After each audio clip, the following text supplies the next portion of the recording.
होने लगता है। अब पूरी तरीके से उस क्रिस्टल को खाने के बाद हम लोग देख पाते कि यहाँ पे चिरपी इवॉल्व हो गया है खुद के नेक्स्ट फॉर्म में, एंड यहाँ पे चिरपी अभी स्ट्रॉन्ग हो चुका है एंड जनवू के साथ डायरेक्टली बातें भी कर पा रहा है। तभी जनवू को एक मैसेज आता है एंड यहाँ पे कहा जाता है कि जनवू ने जो 11th फ्लोर का क्विज था वो कंप्लीट कर लिया, मतलब उसने एक बीस्ट को टेम कर लिया है कंप्लीटली। अब जनवू भी समझ पाता है कि उसे अभी खुद का जो नॉर्मल एक था उसको हैच करने का जरूरत नहीं है, यहाँ पे उसका जो टास्क था 11th फ्लोर में वो कंप्लीट हो चुका है। अब चिरपी भी यहाँ पे जनवू को थैंक यू कहता है बिकॉज उसकी वजह से आज चिरपी यहाँ पे बच पाया था। बट जनवू यहाँ पे चिरपी को थैंक्स कहता है बिकॉज आज उसकी वजह से जनवू को इतना सारा पावर्स एंड स्किल्स मिला था। एंड ऐसे ही करते हुए जनवू एंड चिरपी दोनों एक दूसरे का हेल्प कर रहे थे।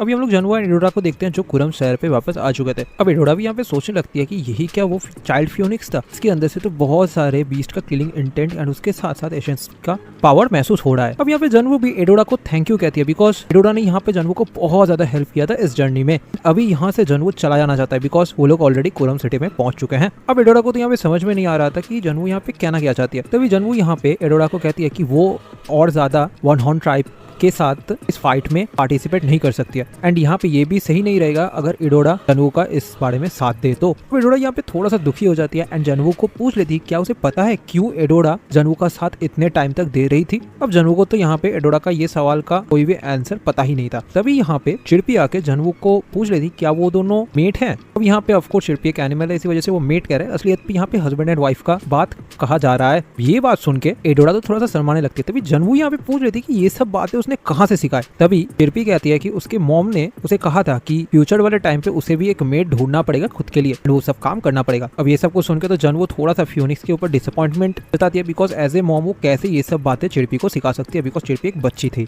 अब वो दोनों यहाँ पे सिटी में अंदर घुस जाते हैं। तभी वो लोग देख पाते हैं यहाँ पे असुरा शॉर्ट क्लैन आ चुका है उनके वन हॉर्न ट्राइब से मिलने के लिए। अब जनवू भी यहाँ पे एडोरा को पूछ रही थी क्या आज ही असुरा शॉर्ट क्लैन यहाँ पे आने वाले थे। अब एडोरा भी यहाँ पे जनवू को कहती कि हाँ उसे इन्फॉर्मेशन तो मिला था कि उनका अंकल जो है वो आज ही इस सिटी में आने वाले हैं। तभी जनवू भी देख पाता है कि उस पूरे के पूरे ग्रुप को लीड कर रहा था स्पीयर गॉड, इनका नाम था फ्लैन। स्पीयर गॉड का जो नॉर्मल फिजिक था वो वन हॉर्न ट्राइब से बिल्कुल सिमिलर था एंड उनके पास एक ट्रिमेंडस स्पीयरमैनशिप का टैलेंट भी था एंड इसी वजह से जनवू के लिए सबसे ज्यादा trickiest opponent Asura short clan के अंदर स्पीयर गॉड ही होने वाले हैं। अब स्पीयर गॉड भी यहाँ पे जनवू को नोटिस कर पाता है। अब उसे देखने के बाद स्पीयर गॉड भी कहता है कि क्या उसके भाई ने फिर से किसी को उठा के ले आया है उनके क्लैन में। अभी हमें जनवू को नायू के पास दिखाया जाता है। अब नायू यहाँ पे जनवू के साथ बातें करने लगती है, वो पहले ही महसूस कर लेती है जनवू का थोड़ा बहुत चेंजेस आया है, तो वो जनवू को डायरेक्टली पूछ लेता है क्या उसने रास्ते में कोई ना कोई चीज खाया है जिस वजह से इतना ज्यादा चेंजेस हो रहा है। जनवू भी खुद के दिमाग में सोचता है कि नायू ने उसका जो पावर्स है उसे पहचान लिया है।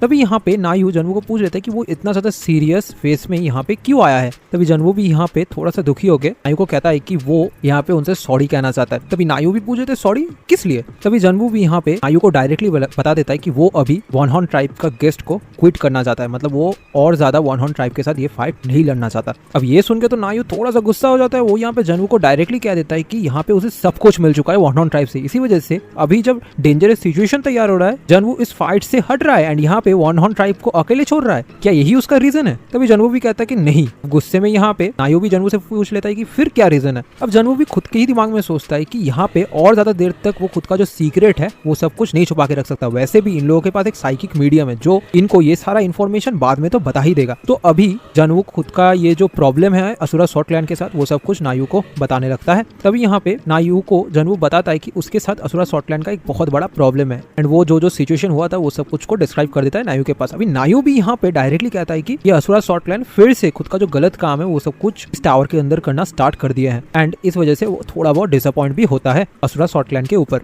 यहाँ पे नायू थोड़ा सा गुस्सा होता है बट फ्रस्ट्रेशन में वो जनवू के ऊपर खुद का जो हाथ में रखा हुआ स्मोकिंग चीज था उसे जनवू के ऊपर फेंक देता है। तभी वो जनवू को गुस्से में पूछ रहे थे क्या उसे पता है कि एक टीचर एंड डिसाइपल के अंदर रिलेशन कैसा होता है या फिर इस रिलेशन का वैल्यू कैसा है। तभी यहाँ पे जनवू पूछ रहे थे कि वो कहना क्या चाहता है। नायू भी यहाँ पे कहता है कि इवन दो उन लोगों ने कुछ ही दिनों तक as a teacher and disciple के हिसाब से रहा था बट नायू ने यहाँ पे पूरी तरीके से कोशिश किया था जनवू को सारा का सारा चीज सिखाने का विद सिंसियरिटी। बट यहाँ पे ऐसा लगता है कि जनवू इन सब का वैल्यू समझ नहीं पाया है। अगर यहाँ पे डिसाइपल कोई ऐसे सिचुएशन में पड़ जाता है जहाँ पे उसे खतरा महसूस होता है क्या उसे ये करना चाहिए कि टीचर टीचर को बताए और भाग जाए, नहीं, उसे टीचर के पास से हेल्प मांगना चाहिए। एंड नायू यहाँ पे जनवू का टीचर है, इसी वजह से वो जनवू का हेल्प करने का पूरी तरीके से कोशिश करेगा। एंड यही है relationship between teacher and a disciple. Of course जनवू को देख के ऐसा लगता है कि वो इस रिलेशनशिप को मानता नहीं है। एंड यहाँ पे टीचर एंड डिसाइपल के अंदर एक पेरेंटिंग टाइप रिलेशनशिप तैयार होता है, जो जनवू के साथ शायद से नायू नहीं कर पाया है अभी तक। तभी नायू जनवू को आखिरी बार पूछ लेते क्या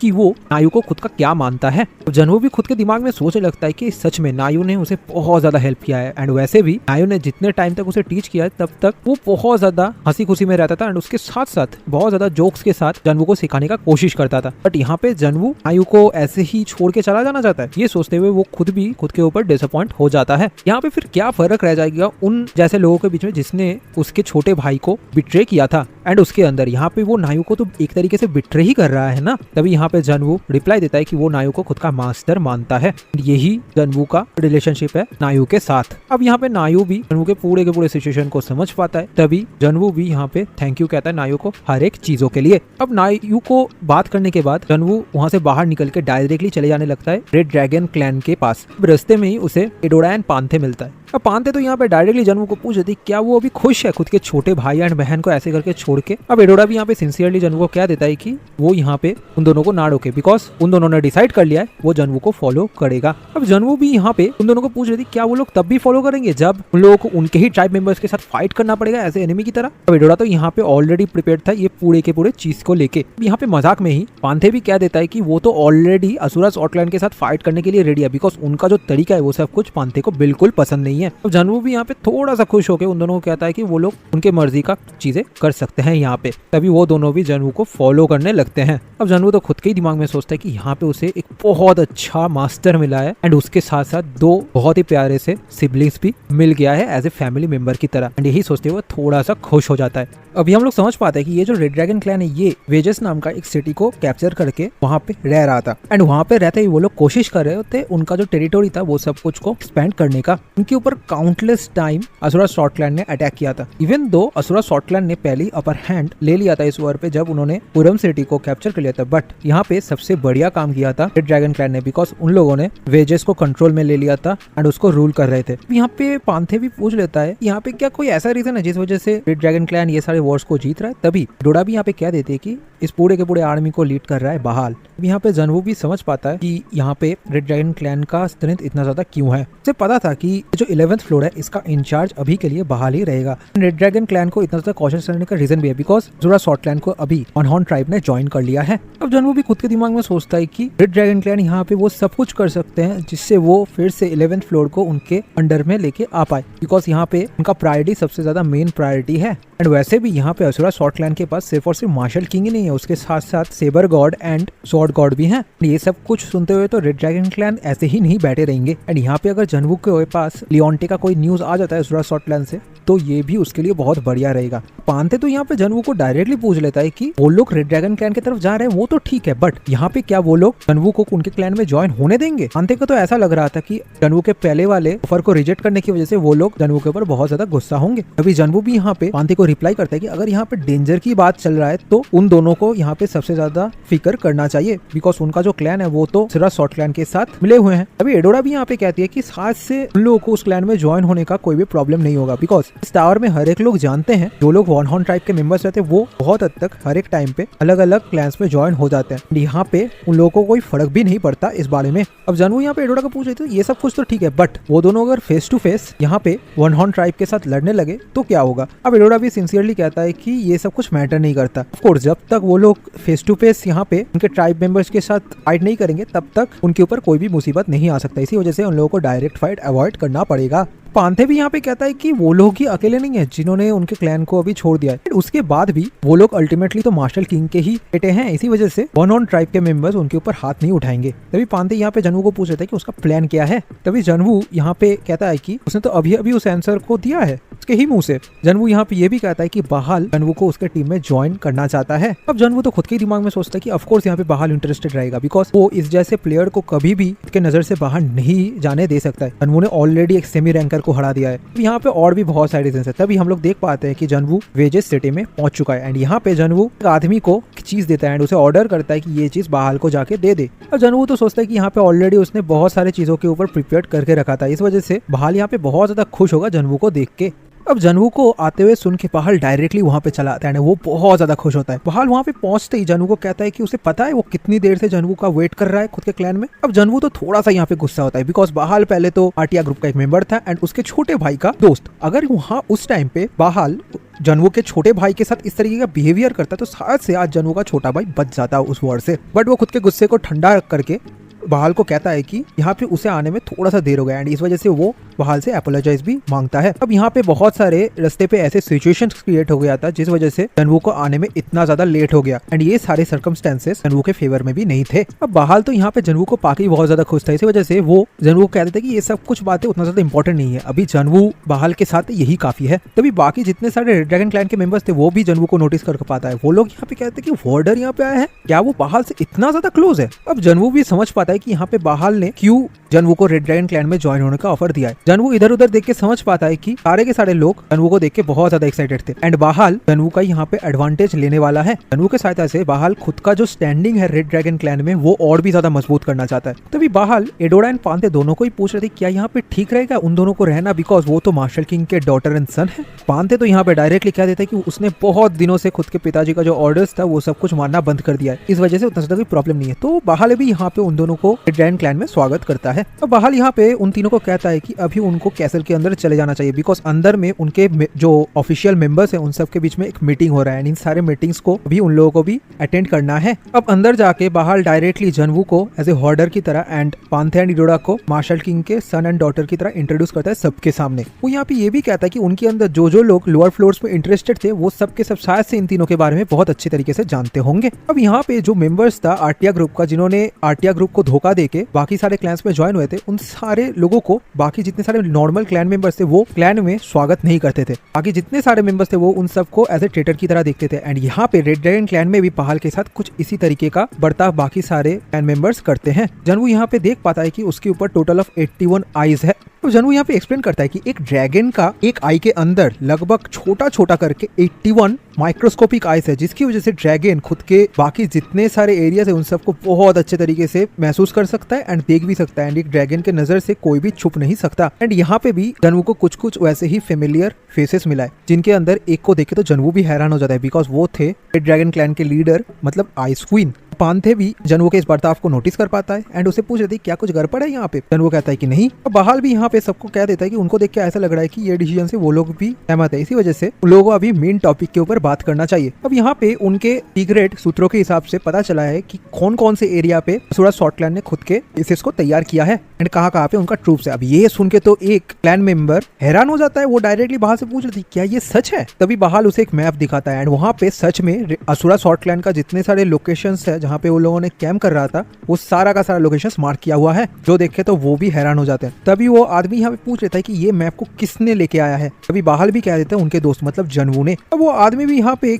बहाल को कह देता है कि इस मैप का जो सच्चाई है ये सब कुछ के बारे में उसे सबसे पहले डिटेल वे में इन्वेस्टिगेशन करना पड़ेगा बिकॉज यहाँ पे साथ से असुरा शॉर्ट क्लैन का कोई चाल भी हो सकता है ये चीज। अभी यहाँ पे बहाल भी पूछ रहे थे क्या उसने अभी तक रेड वुल्फ एरिया को चेक नहीं किया है। वो आदमी यहाँ पे कुछ रिप्लाई नहीं दे पाता। बहाल भी कहता है कि अगर ये मैप सच में सही रहता है तो ये पूरा का पूरा वॉर का टर्निंग पॉइंट ये मैप ही रहेगा। बहाल यहाँ पे सबके सबको कह देता है कि अगर कोई भी यहाँ पे ऑब्जेक्शन नहीं कर रहा है तो यहाँ पे वो इन तीनों को ये सारा का सारा काम करने के लिए एक रिवॉर्ड देगा उनके मेरिट के हिसाब से। अब वो यहाँ पे जनवू को केन कह के पुकारता है एंड कहता है कि सारे के सारे लोग देखने से ऐसा ही लग रहा है कि वो तुम्हें स्वागत कर चुका है। अब जनवू भी यहाँ पे रिस्पेक्ट देता है बहाल को। अब बहाल यहाँ पे कहता है कि जो सेकंड टीम लीडर है उनका ऑर्डन लीजियन पूरी तरीके से अभी एम्प्टी सीट है, इस वजह से वो इस सीट को अभी के लिए जनवू को दे रहा है। उस पूरे का पूरे टीम का लीडरशिप जनवू पाता है। अब जनवू को यहाँ से पहले से ही पता था कि ये जो पूरा का पूरा टीम है ना इसमें लगभग 3000 मर्सिनरीज है जिन सबको लीड करने का जिम्मेदारी अभी जनवू को मिला है। इसका मतलब उसके पास एक ट्रूप है जिसका यूज वो बैटल में कर सकता है एंड यहाँ पे जनवू एक जगह पे स्टे रह के भी इस टावर को क्लाइंब भी कर सकता है। तो जनवो तो यहाँ पे खुद के ही मन में प्रॉमिस करता है कि यहाँ पे अगर सिवर गॉड, बाहाल या फिर लियोंटे क्यों ना आ जाए, वो उन सबको इसी फ्लोर में डिफीट करेगा।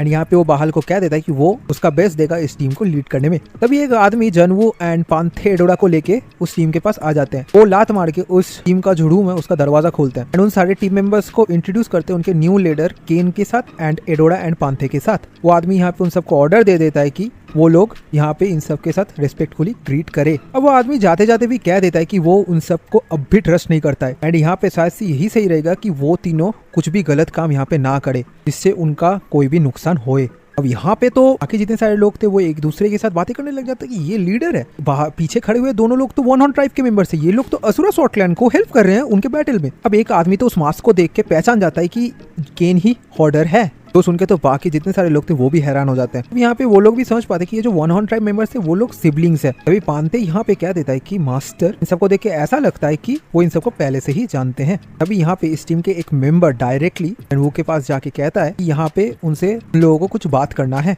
एंड हम लोग साफ साफ देख पाते कि ये सभी के सभी बहुत ज्यादा गुस्से में थे। तो अभी हम लोग जनवो को देख पाते हैं जो बाकी सारे के सारे मर्सिनरीज से बात कर रहा था। वो यहाँ पे उन लोगों को पूछ लेता है कि उनको अभी क्या चाहिए। तो वो मर्सिनरीज भी यहाँ पे खुद के कैप्टन यानी कि जनवो को कहता है कि उनको ज्यादा कुछ नहीं चाहिए यहाँ पे जनवो से। यहाँ पे सिर्फ और सिर्फ वो लोग एक दूसरे के साथ नेम्स एक्सचेंज करना चाहते हैं। एंड वैसे भी वार्डर नाम का एक ऐसा बंदा भी था जो 7th फ्लोर का हर एक हिडन पीसेस को खुद के पास रख लिया था, जिस वजह से उनको बहुत सारे लॉसेस का सामना करना पड़ा था। तो वो वार्डर बिल्कुल उनके लीडर जैसा दिखता है यानी कि जनवो की तरह। इसी वजह से वार्डर उनसे बहुत कुछ ओन करता है। तो जनवो भी यहाँ पे इनका इंटेंशन समझ गया था। वो यहाँ पे डायरेक्टली पांथे को बुलाता है। वो पांथे को ऑर्डर दे देता है इन सब के सब को यहाँ से हटा देने के लिए। पांथे भी अनाइन हो जाता है। वो यहाँ पे जनवो को पूछ जाते कि वो यहाँ पे उसका काम क्यों करेगा। ये बात सुन के तो जनवो भी गुस्सा होकर पांथे को पूछ जाते क्या वो जनवो के इस ऑर्डर को नहीं मानना चाहता। पांथे तो अनोइंग फील करते करते उन सब के सामने चला जाता है। वो खुद के थंडर फिस्ट टेक्निक को एक्टिवेट भी कर लेता है एंड यहाँ पे वो थोड़ा बहुत गुस्से में भी था, इस वजह से वो सबके सबको पीटने वाला था। अभी हम लोग देख पाते यहाँ पे पांथे सबको बहुत ज्यादा जोर से पीटने लगता है एंड यहाँ पे उसके थंडर फिस्ट टेक्निक की वजह से उन सब के सब मर्सनरीज को बहुत ज्यादा इंजरीज भी आता है। अब यहाँ पे कुछ लोग तो बहुत ज्यादा गुस्सा थे पांथे का इस एटीट्यूड देख के, इस वजह से वो लोग भी पांथे के ऊपर एक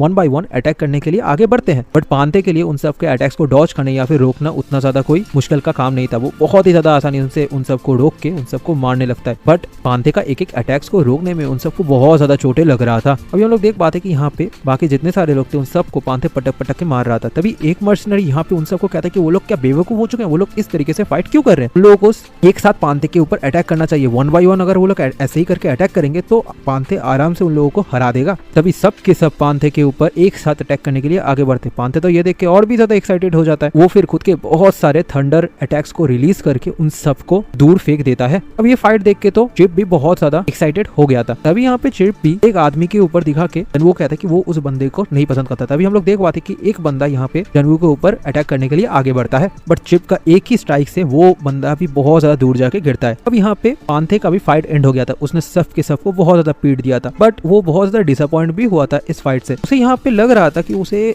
टक्कर देने के लिए कोई ना कोई पर्सन तो यहाँ पे रहेगा, बट उसने सबके सबको बहुत ज्यादा इजीली हरा दिया। यहाँ पे पांथे का सिर्फ और सिर्फ हाथ ही गंदा हुआ था। तभी यहाँ पे एक मर्सिनरी तब भी खड़ा हुआ था, बट पांथे उसे डरा के कहता है कि वो अब भी खड़े होने का हिम्मत कर रहा है, उसका सिर अभी ग्राउंड पे रहना चाहिए। अब एडोरा खुद के भाई का इस तरीके का बिहेवियर देख के बहुत ज्यादा डिसअपॉइंट हो जाता है। वो यहाँ पे जनवो को कहता है कि पांथे को खुद का जो आवर्स है उन सबको थोड़ा सा लिमिटेशन में रखना चाहिए। यहाँ पे वो लोग अगर इन सारे के सारे मर्सिनरीज को इतना ज्यादा इंजर्ड कर देंगे तो ये लोग उनके कोई भी काम में नहीं आएगा। पर तभी हम लोग देख पाते हैं जनवो यहाँ पे खुद के होली फ्लेम को यूज करते उन सारे के सारे मर्सिनरीज का जो इंजरीज था वो सब कुछ हील कर देता है। अब ये देख के तो मर्सिनरीज मतलब बाकी जितने सारे लोग थे वो भी हैरान हो जाते हैं। वो लोग सोचने लगते कि ऐसे करके लोगों का इंजरीज कैसे हील हो सकते इतनी जल्दी। अब पांथे तो यहाँ पे जनवो को पूछ लेते कब उसने इस तरीके का हीलिंग स्किल सीखा है। अब जनवो तो यहाँ पे पांथे का क्वेश्चन का रिप्लाई नहीं देता। वो यहाँ पे कह देता है कि उसे इन सारे बातों को इतना ज्यादा सोचना नहीं चाहिए। तभी वो फिर से पांथे को ऑर्डर दे देता है उन सारे के सारे मर्सिनरीज को फिर से पीटने के लिए, एंड इस बार एक भी बचना नहीं चाहिए। उनको बहुत अच्छे तरीके से पांथे को पीटना पड़ेगा। अब ऐसे ही करते करते कुछ देर बीत जाता है। हम लोग देख पाते हैं कि पूरा का पूरा रूम एकदम शांत बैठा हुआ था। वो सारे के सारे मर्सिनरीज तो खुद के दिमाग में सोचने लगते कि जनवो एक डेविल है, इवन अगर कहा जाता है वो डेविल से भी बदतर है। तो पांथे ने उन सबको मारा था, फिर जनवो ने खुद के हीलिंग मैजिक को यूज करते उन सबको हील कर दिया। फिर उसके बाद उसने फिर से पांथे को कहा उन सबको पीटने के लिए, एंड ऐसे करते करते वो साइकिल की तरह ही उन सबको पीट रहा था। ऐसा तो कोई एक मॉन्स्टर ही कर सकता है। अब जनवो तो उन सबको क्लियरली कह देता है कि वो यहाँ पे उन सबसे सिर्फ एक ही चीज चाहता है, उसे कुछ ऐसे डॉग्स चाहिए जो अच्छे हंटिंग ब्रीड के, ऐसे नहीं जो खुद के मालिक को ही काटे एंड ये उन सब का लास्ट चांस रहेगा अगर वो लोग जिंदा बचना चाहते हैं तो। अब पांथे भी यहाँ पे हंस के उन सबको कह देता है ये उनके बिहेवियर में रहने के लिए। अब जनवू भी पांथे को ऑर्डर देता है इन सबके सबको ट्रेन करने के लिए। अब ये सुन के तो पांथे भी बहुत ज्यादा गुस्सा हो जाता है। वो यहाँ पे जनवू को पूछ देते कि वो ये सारे अनोइंग काम क्यों करेगा, अगर ट्राइब के बाहर भी उसे इतने सारे अनोइंग काम करने पड़े तो यहाँ पे आने का फायदा ही क्या है। अब जनवू तो डायरेक्टली यहाँ पे पांथे को कह देता है कि अगर वो ये काम नहीं करना चाहता तो वो खुद के ट्राइब में वापस लौट जा सकता है। अब ये सब कुछ सुन के तो पांथे बहुत ज्यादा गुस्सा हो जाता है। पांथे को देख के बाकी सारे मर्सिनरीज तो डरने लगते हैं। पांथे तो यहाँ पे सबके सबको कह देता है कि वो जान से सबको मार डालेगा अगर सबने ठीक से ट्रेनिंग नहीं किया तो। अभी हमें पहाल एंड समर क्वीन को दिखाया जाता है। तो बहाल यहाँ पे समर क्वीन के साथ कुछ ना कुछ डिस्कस कर रहा था। समर क्वीन यहाँ पे बहाल को बहुत ज्यादा शाबाशी देता है बिकॉज बहाल ने जनवू जैसा एक वॉरियर के उनके टीम में ज्वाइन किया था इसी वजह से। अब यहाँ पे समर क्वीन इसलिए भी खुश था बिकॉज जनवू ने खुद के साथ एक बहुत ज्यादा वैल्यूएबल इन्फॉर्मेशन भी लेके आया था। अब बहाल यहाँ पे समर क्वीन को पूछ रहे थे क्या उनको यहाँ पे कोई ना कोई इंटरेस्टिंग चीज पता चला है, बिकॉज उनको देख के ऐसा लग रहा है कि वो जनवू के ऊपर बहुत ज्यादा इंटरेस्टेड है। अब समर क्वीन भी यहाँ पे कहता है कि वो मार्शल किंग का मतलब नायू का थर्ड डिसाइपल है, इसी वजह से वो इतना ज्यादा इंटरेस्टेड है इस प्लेयर के ऊपर। अब यहाँ पे समर क्वीन बहाल को ऑर्डर भी दे देता है कि जनवू को इस टीम में अच्छे तरीके से रखने के लिए और उसके ऊपर नजर रखने के लिए, बिकॉज समर क्वीन ये तो समझ पाए कि जनवू के पास कोई ना कोई प्लान है इन सारे चीजों को हैंडल करने के लिए एंड समर क्वीन इस सिचुएशन को लेकर बहुत ज्यादा एक्साइटेड भी है। अब बहाल भी यहाँ पे समर क्वीन के ऑर्डर को एग्री कर लेता है। तभी यहाँ पे समर क्वीन बहाल को पूछ देता है कि लियोन्टे का अभी क्या हुआ है। तो बहाल कह देता है कि लियोन्टे अब भी पहाड़ में कहीं पे स्टक होके रहा है एंड यहाँ पे जो सॉर्ड गॉड है वो लियोन्टे को प्रोटेक्ट कर रहा था, इस वजह से उनको और थोड़ा सा टाइम लगेगा वो चीज हासिल करने के लिए। तो बहाल तो यहाँ पे समर क्वीन को कह देता है कि उसने बहुत सारे चीजों को देख के रखा है, इस वजह से लोगों को उतना ज्यादा प्रॉब्लम नहीं होगा एंड कुछ ही दिनों के अंदर बहाल भी यहाँ पे समर क्वीन को लियोन्टे के बारे में एंड उस चीज के बारे में न्यूज दे देगा। समर क्वीन भी कहता है कि शायद से लियोन्टे अब भी उस स्टोन के ऊपर रिसर्च कर रहा है एंड उन सारे के सारे चीजों के बारे में बता रहा है। अब बहाल भी कहता है कि हाँ उनको भी ऐसा ही लगता है, बट शायद से वो स्टोन को लियोन्टे अभी के लिए बाहर नहीं निकालेगा बिकॉज वो स्टोन अभी शायद से इनकम्प्लीट है। जब तक वो कंप्लीट नहीं हो जाता लियोन्टे उस स्टोन को यूज नहीं करने वाला, इसी वजह से लियोन्टे को बाहर निकालने के लिए बहाल को कोई ना कोई बेट को तैयार करना पड़ेगा। अब समर क्वीन भी ये बेट सुन के थोड़ा सा हैरान हो जाता है। तभी हम लोग देख पाते हैं बहाल यहाँ पे समर क्वीन के कानों में कुछ कहने लगता है। अभी पूरा का पूरा प्लान सुन के समर क्वीन भी बहुत ज्यादा खुश हो जाती है। तभी वो बहाल को शाबाशी भी देती है इस प्लान के ऊपर। अब बहाल भी यहाँ पे समर क्वीन को थैंक यू कहता है। अब समर क्वीन तो यहाँ पे सोच रहा था जनवू के भाई के बारे में बिकॉज हेवनली विंग्स मतलब जनवू के भाई की वजह से आज समर क्वीन का इस जैसा हालत हुआ है। समर क्वीन का अगर हार्ट का हालत इस जैसा नहीं होता तो उसे इतना ज्यादा लोअर फ्लोर में आने का कोई जरूरत ही नहीं पड़ता। अभी भी उतना ज्यादा देर नहीं हुए उनके लिए, इसी वजह से समर क्वीन जल्दी से जल्दी बहाल को उस स्टोन को ढूंढने के लिए ऑर्डर देता है बिकॉज उस स्टोन के से ही समर क्वीन खुद का जो ड्रैगन हार्ट है उसे रिस्टोर कर सकती है। अभी हम लोग को स्पीयर गॉड को दिखाया जाता है जो बहुत ज्यादा गुस्से में एक रूम में घुस रहा था। उस रूम में घुसने के बाद स्पीयर गॉड डायरेक्टली उनके बड़े भाई मतलब मार्शल किंग नायू को पूछ लेते हैं कि ये सब कुछ यहाँ पे क्या चल रहा है। अब नायू के पास में बैठा हुआ एक एल्डर वहाँ पे स्पीयर गॉड का ये बिहेवियर देख के उसको पूछ लेता है कि यहाँ पे तो ये क्वेश्चन उनको पूछना चाहिए बिकॉज उसका जो बिहेवियर अभी दिख रहा है वो बिल्कुल भी उनके लिए सही नहीं है बिकॉज अभी स्पीयर गॉड मार्शल किंग के सामने खड़े हुए हैं। Even though spear God martial king के भाई होते हैं बट यहाँ पे एक ऑफिशियल मीटिंग चल रहा है, इस वजह से स्पीयर गॉड को खुद का टेम्पर एंड बिहेवियर को ठीक तरीके से रखना चाहिए। ये सब कुछ सुन के तो स्पीयर गॉड भी थोड़ा सा गुस्सा हो जाता है बिकॉज उसके ही ट्राइब मेंबर्स अभी उसको स्पीयर गॉड कह के पुकारने लगे हैं। बट यहाँ पे एक स्ट्रेंजर टाइप बिहेवियर देने का रीजन भी है। स्पीयर गॉड यहाँ पे शांत हो जाता है एंड डायरेक्टली खुद के दिमाग में सोचता है कि ये सब कुछ तो उसका ही गलती है बिकॉज उसने खुद के वन हॉर्न सिंबल का यूज करते हुए वन हॉर्न ट्राइब को इस वॉर में धकेल दिया था एंड यहाँ पे वन हॉर्न ट्राइब का गुस्सा रहना तो अभी जायज है एंड यहाँ पे उसका इस तरीके से बात करना भी सही नहीं था एल्डर के सामने। यहाँ पे उसे खुद के एंगर को कंट्रोल करना पड़ेगा। तभी वो बहुत ज्यादा शांत होकर उन दोनों से माफी मांगता है बट वहाँ पे वो पूछ लेता है कि उसे मार्शल किंग से एक जरूरी बात करना है। उसे क्या पता है कि वार्डर, पांथे, एडोरा ये तीनों क्लैन छोड़ के डायरेक्टली उनके एनिमी यानी कि रेड ड्रैगन क्लैन में चले गए हैं। अब यहाँ पे मार्शल किंग नायू भी थोड़ा सा मजाक करते हुए उसके भाई को कहता है कि ऑफ कोर्स उसे पता होगा बिकॉज वो तो पांथे एंड एडोरा का फादर है एंड यहाँ पे उसे उन तीनों के बारे में सारा का सारा चीजें पता है, इस वजह से ही वो लोगों ने इस ट्राइब को छोड़ पाया है।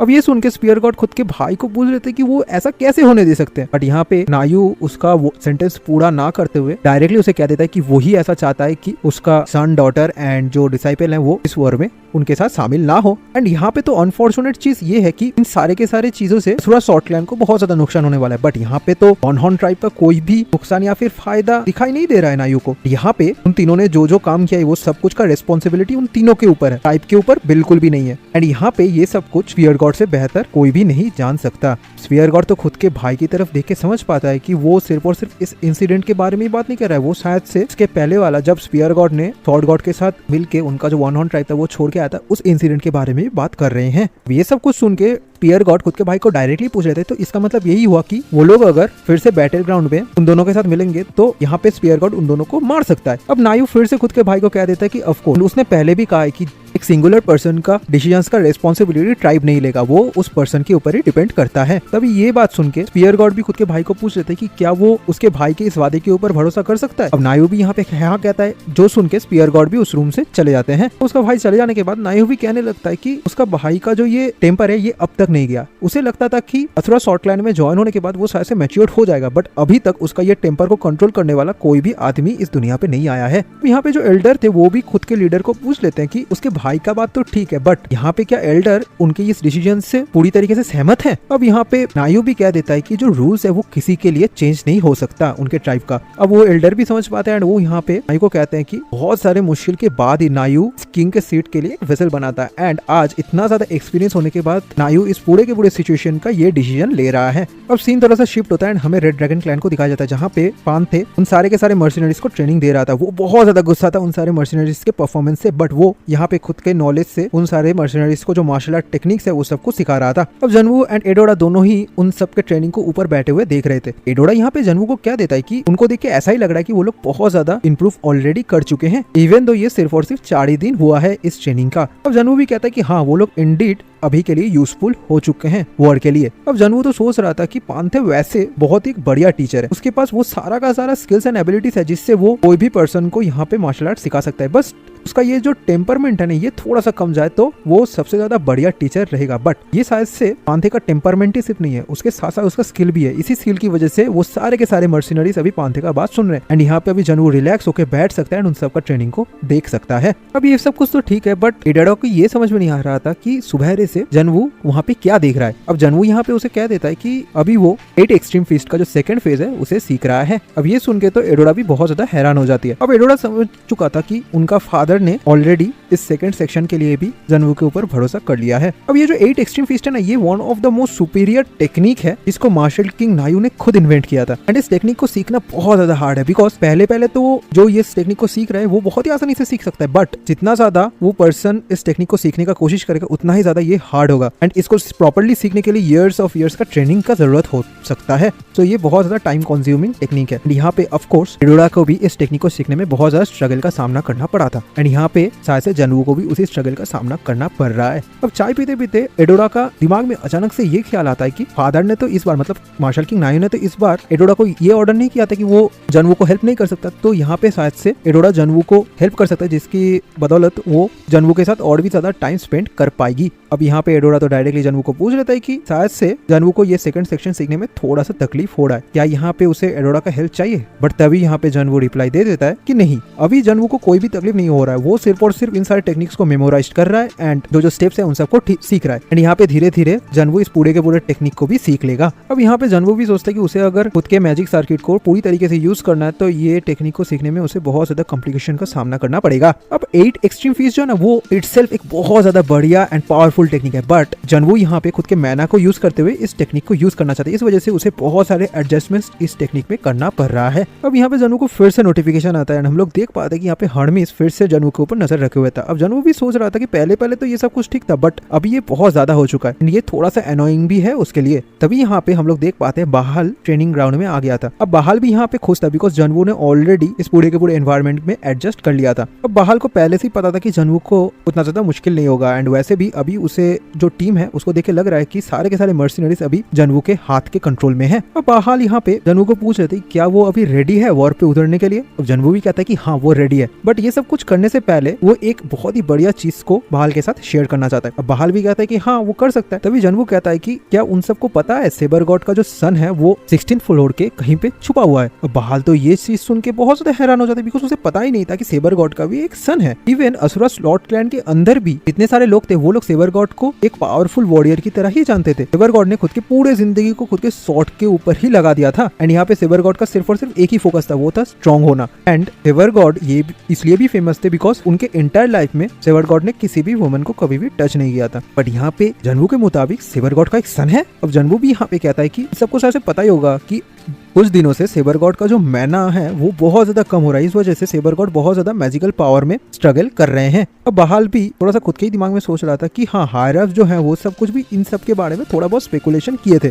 तभी बहाल भी जनवू को पूछे थे कि हाँ, उसे इस बारे में पता है क्या, इसका रीजन उसका बेटा है। तभी जनवू भी कहता है कि सेवर गॉड का जो सन है वो बॉर्न होने के टाइम पे कोई ना कोई फिजिकल इलनेस की वजह से बहुत ज्यादा कमजोर हो गया था एंड उसके बॉडी के अंदर कोई भी मैना स्टोर नहीं हो पा रहा था। इस वजह से उसका जो पूरा बॉडी है वो मैना के कमी की वजह से यूजलेस हो गया। एंड यहाँ पे उस बॉडी के ऊपर सेवर गॉड ने बहुत सारे मेडिसिन एंड मैजिकल पावर्स का यूज किया था, बट फिर भी अभी तक सेवर गॉड के सन का वो इलनेस ठीक नहीं हुआ है। अब बहाल भी यहाँ पे समझ पाता है, वो जनवू को कहता है कि पहाड़ वाले वर्ल्ड पे ये सब कुछ होता तो फिर भी चल सकता था, बट ये टावर के अंदर हुआ है एंड यहाँ पे जो सिचुएशन है वो बहुत ज्यादा फेटल है बिकॉज सेवर गॉड का बहुत सारे एनिमीज हैं। एंड शायद से बहाल को अभी समझ में आया कि सेवर गॉड का ऐसा हालत क्यों हुआ है, बिकॉज सेवर गॉड खुद के अंदर से मैजिक पावर को निकाल के खुद के बेटे के अंदर दे रहा है। वो जनवू को पूछे थे क्या ये सब कुछ सही है। जनवू भी कहता है कि हाँ। अब जनवू भी खुद के दिमाग में सोचता है कि यहाँ पे जो 4 लेजेंडरी बीस्ट को सेवर गॉड ने किल किया था उन सब का मैनास को कलेक्ट करने के लिए ही सेवर गॉड ने इस जॉब में एग्री हुआ था। एंड यहाँ पे ऑफ कोर्स असुरा सॉर्टलैंड ने ऑफिशियली इस जॉब को सेवर गॉड के हाथ में दिया था, इस वजह से उसे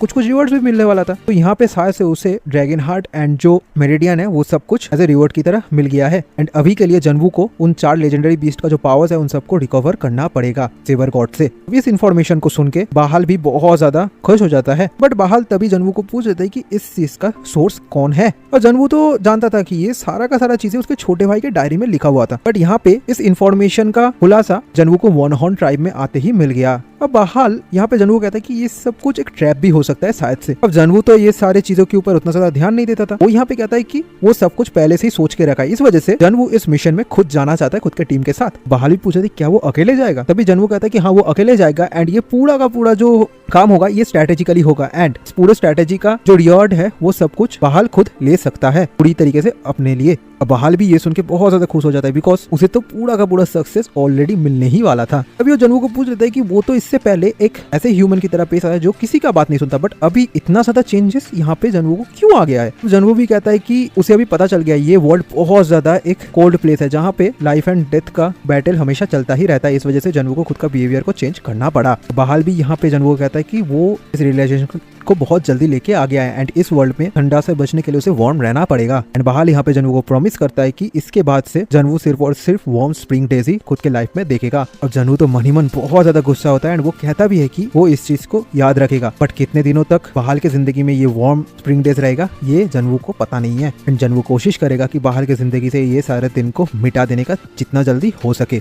अब टीम 2 को हायर अप्स ने ऑर्डर दे दिया था कि उनको एक नया मिशन पे जाना है। अब जनवू खुद के हर एक मर्सिनरीज एंड टीम मेंबर्स को ये मिशन के बारे में बताने लगता है। अब जनवू तो खुद के दिमाग में सोच रहा था कि उनका तो मिशन अभी के लिए है सेवर गॉड के सन को ढूंढना, बट यहाँ पे इस मिशन के बारे में लगभग किसी को भी नहीं पता है, तो इसे लीक करे बिना क्या वो लोग इस मिशन को कंप्लीट कर सकते हैं। तभी जनवू उन लोगों को कहने लगता है कि लोगों का जो मेन मिशन होगा वो है 16th फ्लोर पे असुरा सॉर्टलैंड का जो बेस है उसके ऊपर अटैक करना एंड उसको कैप्चर करना। बट यहाँ पे ये काम करने से पहले जनवू पहले ही उन सबको एक चीज रिवील करके बताना चाहता है कि उसने अभी तक 16th फ्लोर का जो मिशन है उसे कंप्लीट नहीं किया, इसके लिए उनको सबसे पहले ये चीज खत्म करना पड़ेगा। तभी हम लोग देख पाते हैं कि जनवू एंड बाकी सब 12th फ्लोर पे चले गए थे। वहाँ पे टेलीपोर्ट होने के बाद हम लोग समझ पाते हैं कि ये पूरा का पूरा एरिया एक रेगिस्तान है एंड यहाँ पे बहुत सारे मर्सिनरीज आके अफसोस कर रहे थे बिकॉज उनको भी ये नहीं लग रहा था कि वो फिर से वापस से 12th फ्लोर पे आएंगे। ये बहुत ज्यादा हार्श एनवायरमेंटल फ्लोर है। अब चिप तो यहाँ पे आके बहुत ज्यादा खुश था बिकॉज ये फ्लोर बहुत ज्यादा गर्म था चिप के लिए। अब जनवू भी कहता है कि इस 12th फ्लोर एंड इसके बाद वाले जितने सारे फ्लोर्स हैं उन सब के अंदर एनवायरमेंट्स और भी ज्यादा वर्स्ट होता जाता है एंड यहाँ पे जो मेन ट्रेल्स रहता है वो है इन एनवायरमेंट को ओवरकम करना एंड इस फ्लोर को फिनिश करना। एंड ऑब्वियसली इस वाले फ्लोर पे बहुत सारे ऐसे हिडन पीसेस है जो जनवू को ढूंढना है एंड यहाँ पे जो हिडन पीसेस है वो और किसी भी फ्लोर पे नहीं मिल सकता जनवू को। उसके अंदर एक है ज्वेल ऑफ फायर। अब जनवू भी कहता है कि उसे अगर कुछ बड़ा चीज अकॉम्प्लिश करना है तो सबसे पहले उसे हर एक फ्लोर से जितने सारे हिडन पीसेस है उन सब के सबको कलेक्ट कर लेना पड़ेगा। एंड यहाँ पे जन्वू का हेल्प करेगा रेड ड्रैगन क्लैन का ये जो स्क्वाड है वो। अब जन्वू सबके सबको यहाँ पे ऑर्डर दे देता है कि उनको जितनी जल्दी हो सके सारे के सारे हिडन पीसेस को ढूंढ के 13 फ्लोर पे लेके आना है। एंड तब तक जन्वू इस पूरे के पूरे डेजर्ट को क्रॉस करेगा एंड इस फ्लोर को कंप्लीट करेगा। अब हर एक मर्सिनरीज यहाँ पे जन्वू का ऑर्डर मान के ये सर करके वहां से दौड़ के चले जाते हैं एंड सारे के सारे हिडन पीसेस को ढूंढने लगते हैं। अब वो सब चले जाने के बाद जन्वू खुद के शैडो सोल्जर्स को बाहर निकाल के सबके सबको बाकी जितने सारे मर्सिनरीज है उन सब के पीछे छोड़ देते हैं। इसके थ्रू जन्वू बहुत ही आसानी से पता लगा सकता है कि उसके टीम में कोई स्पाई है या नहीं। अब चिप यहाँ पे जन्वू को पूछ लेता है कि ये सारे के सारे लोग जन्वू को इतना ज्यादा अच्छे तरीके से क्यों मानते हैं एंड उसके ऑर्डर को इतना अच्छे तरीके से क्यों फॉलो कर रहे हैं। अब जन्वू भी इस बारे में उतना ज्यादा श्योर नहीं था। तभी चिप भी पूछ लेता है कि वो लोग अभी क्या ढूंढने के लिए गए हैं। जन्वू कहता है ज्वेल ऑफ फायर। तभी चिप भी पूछ लेते कि ज्वेल ऑफ फायर क्या कोई यमी चीज है या फिर खाने का चीज। अब जन्वू भी यहाँ पे जानता था कि ये जो ज्वेल ऑफ फायर है ये बहुत ही बढ़िया चीज है चिप के लिए एंड इसके यूज से जन्वू चिप का जो पावर है उसे और भी ज्यादा बढ़ा सकता है। अब जन्वू यहाँ पे डिसाइड करता है कि इस ज्वेल ऑफ फायर को हाफ वो चिप को देगा एंड बाकी हाफ को वो बाकी सारे स्पिरिट फेमिलियर्स को दे देगा। अब यहाँ पे जन्वू रिसेंटली पता कर पाया कि उसका जितने सारे स्पिरिट फेमिलियर्स है वो सबके सब पावर गैप में एक लिमिट में आ चुके हैं बिकॉज उसका जो ब्रेसलेट था वो भी अभी लेवल अप नहीं हो पा रहा था। इस वजह से उस लिमिट को क्रॉस करने के लिए जन्वू को ज्वेल ऑफ फायर की बहुत ज्यादा जरूरत है। एंड यहाँ पे जन्वू को अगर और भी ज्यादा स्ट्रॉन्ग होना है तो उसे हर एक प्रॉपर्टीज में खुद का स्ट्रेंथ को बढ़ाना पड़ेगा। इसी वजह से जन्वू डिसाइड किया कि वो सिर्फ और सिर्फ खुद के स्पिरिट ट्रूप्स के अंदर डार्क प्रॉपर्टीज को ही एंटर नहीं करेगा, उसके साथ साथ और भी बहुत सारी प्रॉपर्टीज जैसे कि fire, ice, water etcetera properties को भी वो खुद के स्पिरिट्स के अंदर देगा जिससे उनका जो पावर है वो भी बढ़ता रहेगा। अब जन्वू भी जानता था कि ये जो ज्वेल ऑफ फायर है ये एक टाइप का स्टोन है जो बहुत ही बढ़िया अगर कोई उसे कंज्यूम कर लेता है तो एंड ये उस कोई भी सिग्निफिकेंट पर्सन का जो स्ट्रेंथ है वो बहुत ही अच्छे तरीके से बढ़ा सकता है। इस वजह से जन्वू के लिए ये स्टोन को हासिल करना बहुत ज्यादा वैल्यूएबल रहेगा। अभी जन्वू एंड चिप एक दूसरे के साथ थोड़ा बहुत और बातें करने लगते हैं एंड चिप यहाँ पे ये ज्वेल ऑफ फायर की बात सुन के बहुत ज्यादा खुश हो जाती है। तभी हम लोग देख पाते हैं कि यहाँ पे चिप बहुत ज्यादा थका हुआ था, इस वजह से वो जन्वू के ऊपर ही सो जाती है। अब जन्वू भी उसे कहती है थोड़ा सा यहाँ पे रेस्ट लेने के लिए। तभी यहाँ पे चिप भी जन्वू को ऑर्डर करता है जब उसका वो टेस्टी स्नैक आ जाएगा तब उसे जगा देने के लिए। अब हम लोग यहाँ पे देख पाते हैं कि जन्वू का जो स्टोन था वो फिर से उसके बॉडी के हार्ट के पास अपीयर हो गया है जिसे देख के जन्वू भी थोड़ा सा हैरान हो जाता है। अब थोड़ी देर बाद का सीन दिखाया जाता है जहाँ पे जन्वू चिप के थ्रू पूरे के पूरे जो एरिया है उसे स्काउट कर रहा था। अब सब कुछ स्काउट करने के बाद चिप यहाँ पे जन्वू के पास आ जाता है एंड वहाँ पे चिप जन्वू के साथ शेयर करता है कि वो जब जन्वू के बॉडी के अंदर था तो स्टोन के पास रहते हुए चिप को बहुत ज्यादा कम्फी फील हो रहा था। अब ये सुन के तो जन्वू और ज्यादा हैरान हो जाता है। अब चिप यहाँ पे जन्वू को कहता है कि हाँ यहाँ पे उसे बहुत ज्यादा अच्छा फील लग रहा था उस एरिया पे बिकॉज वो एरिया बहुत ज्यादा वार्म एंड सॉफ्ट था, इस वजह से चिप को बहुत अच्छा रेस्ट भी मिला। अब जन्वू को तो पहले लग रहा था कि ये सब कुछ हो रहा है उस फ्यूनिक्स फायर की वजह से, बट यहाँ पे चिप का जो एट्रीब्यूट्स है वो सब कुछ बढ़ने का रीजन शायद से जन्वू का ये स्टोन है एंड इस वजह से जन्वू का सर्किट्स है वो भी और ज्यादा रिफाइन हो रहा है यहाँ पे। अब जन्वू यहाँ पे थोड़ा बहुत सोचने लगता है कि वो क्या इस स्टोन को पहले कंप्लीट करेगा या फिर ऐसा वे ढूंढेगा जिससे वो इस स्टोन को खुद के बॉडी से निकाल पाए। अब जन्वू यहाँ पे समझ पाता है कि चिप इसे रेस्ट के लिए यूज कर रहा है, इसका मतलब ये स्टोन चिप को कोई भी हार्म नहीं पहुंचाएगा एंड उसके साथ जन्वू को भी साथ से कोई हार्म नहीं पहुंचा सकता ये स्टोन। अब जन्वू यहाँ पे स्टोन को रीड नहीं करना चाहता बिकॉज इस स्टोन की ही वजह से उसका जो फ्यूनिक्स फायर है वो और भी ज्यादा अच्छे तरीके से काम कर रहा है एंड उसके साथ साथ जन्वू का जो प्रोग्रेस है वो भी और ज्यादा स्मूथ हो चुका है। इस वजह से उसने खुद के बॉडी के अंदर एक और कोर को ऐड कर लिया जिसके थ्रू उसके पास टोटल ऑफ 108 कोर आ चुका है। तभी हम लोग यहाँ पे फिर से वही बनी मैनेजर को देखते हैं, वो जन्वू के पास फिर से आ गया था बातें करने के लिए। जन्वू तो उस फ्लोर से जाने ही वाला था, उससे पहले वो बनी मैनेजर जन्वू को रोक लेता है। अब ये बनी मैनेजर भी यहाँ पे थोड़ा बहुत जन्वू का तारीफ करता है एंड वो यहाँ पे जानता था कि जन्वू अभी बहुत ज्यादा बिजी है खुद के काम से, बट यहाँ पे उसे कुछ जरूरी इन्फॉर्मेशन जन्वू को देना था। वो जन्वू को पूछ लेता है कि क्या वो अभी के लिए टेम्पल ऑफ 3 नॉर्म्स के पास जा रहा है। अब ये बात सुनकर जन्वू थोड़ा सा हैरान हो जाता है बिकॉज उसे भी ये समझ में नहीं आ रहा था कि ये इन्फॉर्मेशन लीक कैसे हुआ, बट यहाँ पे वो बनी जन्वू को घबराने के लिए मना करता है। वो यहाँ पे जन्वू को कहता है कि वो सारे के सारे जो मैनेजर्स है ना वो सब कुछ यहाँ पे सिर्फ और सिर्फ एग्जिस्ट इसलिए करते हैं जिससे जो प्लेयर्स है उन सब का जो जर्नी है वो थोड़ा सा स्मूथ हो पाए एंड यहाँ पे कोई भी मैनेजर्स ऐसा नहीं है जो प्लेयर्स को बॉदर करे या फिर उनके नाम पे कोई भी रूमर्स को फैलाए। अब जन्वू को भी थोड़ा सा इस बारे में पता था बिकॉज जन्वू के भाई के साथ भी इस तरीके का कुछ चीजें हुआ था जिस वजह से जन्वू का भाई भी इन सारे गार्डियन से थोड़ा सा मुश्किल में रहता था। यहाँ पे स्पेशली उसे थोड़ा बहुत केयरफुल रहना पड़ेगा उन टॉप 12 लेवल गार्डियन से। अब ये जो लेपलेस यानी कि बनी गार्डियन है ये जो जोडियक में रैबिट सिंबल को रिप्रेजेंट करता है एंड वो उन्हीं 12 गार्डियन में से एक है एंड ये जो लेपलेस है ये बहुत ज्यादा क्यूरियस रहता है बाकी सारी चीजों से, इस वजह से वो बाहर के बहुत सारी चीजों के ऊपर खुद का नाक अड़ाता है। इसी वजह से लेपलेस उतना ज्यादा ट्रस्टवर्दी फ्रेंड नहीं है जनवू के लिए। अब जनवू डायरेक्टली लैपलास से पूछ लेते क्या उसे कोई जरूरी चीज जनवू को बताना है। तभी यहाँ पे लैपलास जनवू को कहता है कि उसे सिर्फ और सिर्फ कुछ वर्ड्स डिलीवर करना है जनवू के पास जो उसके हायर अप्स ने बताया है। वो यहाँ पे जनवू को कहता है कि शायद से जनवू को ये पता नहीं है, बट ये जो गार्डियंस है ना, स्पेशली जो 12 ज़ोडिएक गार्डियंस है, ये लोग मैसेंजर्स होते हैं गॉड्स एंड डीमंस के। ये बात सुन के जनवू थोड़ा सा हैरान हो जाता है। एंड यहाँ पे लैपलास भी कहता है कि उन सारे के सारे गॉड एंड डीमन में से एक डीमन का मैसेज आज लैपलास लेके आया है। जो 3 नॉर्स डीमंस है उनके अंदर जो ओल्डेस्ट डीमन है उसका मैसेज। अब जनवू यहाँ पे पूछ लेते कि 3 नॉर्स डीमंस ये कौन है। अब जनवू यहाँ पे डायरेक्टली पूछ लेते कि यहाँ पे इन सारे वर्ड्स का बारे में किसने यहाँ पे लैपलास को बताया है एंड ये सब कुछ क्यों वो जनवू को बता रहा है। यहाँ पे लैपलास को भी उतना ज्यादा कुछ नहीं पता था बिकॉज वो सिर्फ और सिर्फ एक मैसेंजर था एंड यहाँ पे शायद से उसे भी कुछ नहीं पता था, इस वजह से वो जनवू को कुछ नहीं पता था। अब लैपलास यहाँ पे जनवू को समझाता है कि यहाँ पे अगर लैपलास को पता भी होता शायद से तब भी लैपलास ये सब कुछ नहीं बता पाता जनवू को, बिकॉज यहाँ पे जो सिस्टम है इसका एक लिमिट रहता है एंड यहाँ पे ये जो चीज है इसे प्लेयर्स को खुद फिगर आउट करना पड़ेगा। अब जनवू यहाँ पे सोचने लगता है कि यहाँ पे जो 3 नॉर्स है उनके अंदर जो ओल्डेस्ट गॉडेस है उसका नाम है ओड, बट यहाँ पे इसका मेंशन सडनली क्यों आया है जनवू के पास। अब जनवू यहाँ पे लैपलास को पूछ लेते कि ये मैसेज क्यों उसे ही मिला है। तभी लैपलास भी कहता है कि उसे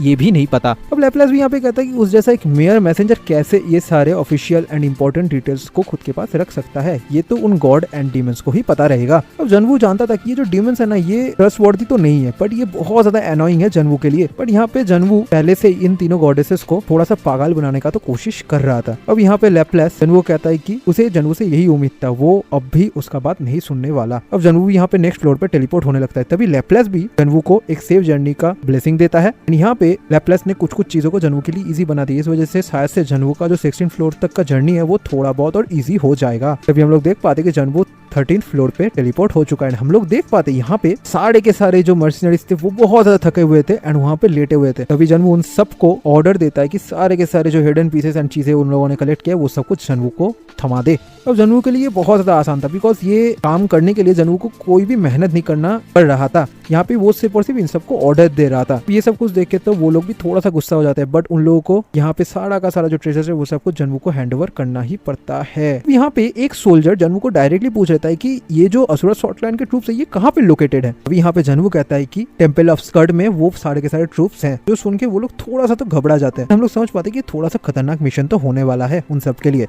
अब ये तीनों नॉर्मल्स के बारे में हमें बताया जाता है। ये जो अर्ड है ये है पास्ट, डैंडी था प्रेजेंट एंड स्कल्ड था फ्यूचर, मतलब ये तीनों पास्ट एंड प्रेजेंट फ्यूचर को सिंबलाइज करते थे। अब जो एसगार्डियन माइथोलॉजी है उसके अनुसार ये जो 3 थे ये तीनों गॉडेसेस थे जो द फाउंटेन ऑफ लाइफ में रहते थे, जो था वॉल ट्री के नीचे यग्ड्राइजल में। अब ये तीनों ही व्हील को घुमाते थे जिसके अंदर से जो स्ट्रिंग तैयार होता था उसके थ्रू एक पर्सन का लाइफ डिटरमाइन होता था। इसी वजह से उन लोगों का जो टेम्पल था वो हमेशा बिलीवर्स से फुल रहता था जो उनको फॉलो करते थे। एंड यहाँ पे कुछ ऐसे गॉड्स एंड डीमंस भी थे जो उनके साथ मिलना चाहते थे, बट ये जो गॉडेसेस हैं ये सब के सब 98th फ्लोर पे रहने वाले जितने सारे गॉड एंड डीमंस हैं उन सबको अवॉइड करने का कोशिश करते थे एंड वो ऑलवेज 16th फ्लोर में ही स्टे करते थे। अब यहाँ पे बाकी जितने सारे मर्सिनरीज थे वो सब के सब तो बहुत ज्यादा हैरान हो गए। वो लोग जनवू को पूछ लिए कि क्या वो लोग डायरेक्टली उस टेम्पल के ऊपर अटैक करने वाले हैं। अब यहाँ पे जनवू भी बहुत ज्यादा कंफर्टेबली उन लोगों को पूछ लेता है क्या इस ऑर्डर में कोई प्रॉब्लम दिखाई दे रहा है उन लोगों को। अब उनके अंदर ही एक यहाँ पे कहता है कि ये जो ऑर्डर है ये एक नॉनसेंस है। ये जो 3 नॉर्मन्स है वो कभी भी खुद का टेम्पल को छोड़ के नहीं जाते एंड वो लोग तो डिवाइन बीइंग है अल्टीमेटली। एंड यहाँ पे अगर वो लोग उन तीनों गॉडेसेस को किसी भी तरीके से हार्म पहुंचाने का कोशिश करते तो गुस्से में आके तो वो लोग उन सबके सबको पनिश करेंगे। जनवू यहाँ पे रिप्लाई में कहता है कि नहीं, यहाँ पे उन सबको इस बारे में चिंता करने का कोई जरूरत नहीं, बिकॉज जो नॉर्म्स हैं वो सिर्फ और सिर्फ एक पर्सन का जो फ्यूचर पास्ट या फिर प्रेजेंट है ये सब कुछ ही बता सकते हैं। यहाँ पे वो फिजिकली कोई पर्सन को हार्म नहीं पहुंचा सकते। एंड यहाँ पे उन तीनों को जो 3 प्लेटफॉर्म गॉडेसेस का टाइटल दिया गया ये सिंपल रीजन की वजह से दिया गया था, बिकॉज जो ग्रेट पावर आता है ना उसके साथ साथ एक ग्रेट कॉन्सिक्वेंसेस भी आता है। एंड इसी वजह से इस टावर के अंदर भी कुछ ऐसे ही कॉन्सिक्वेंसेस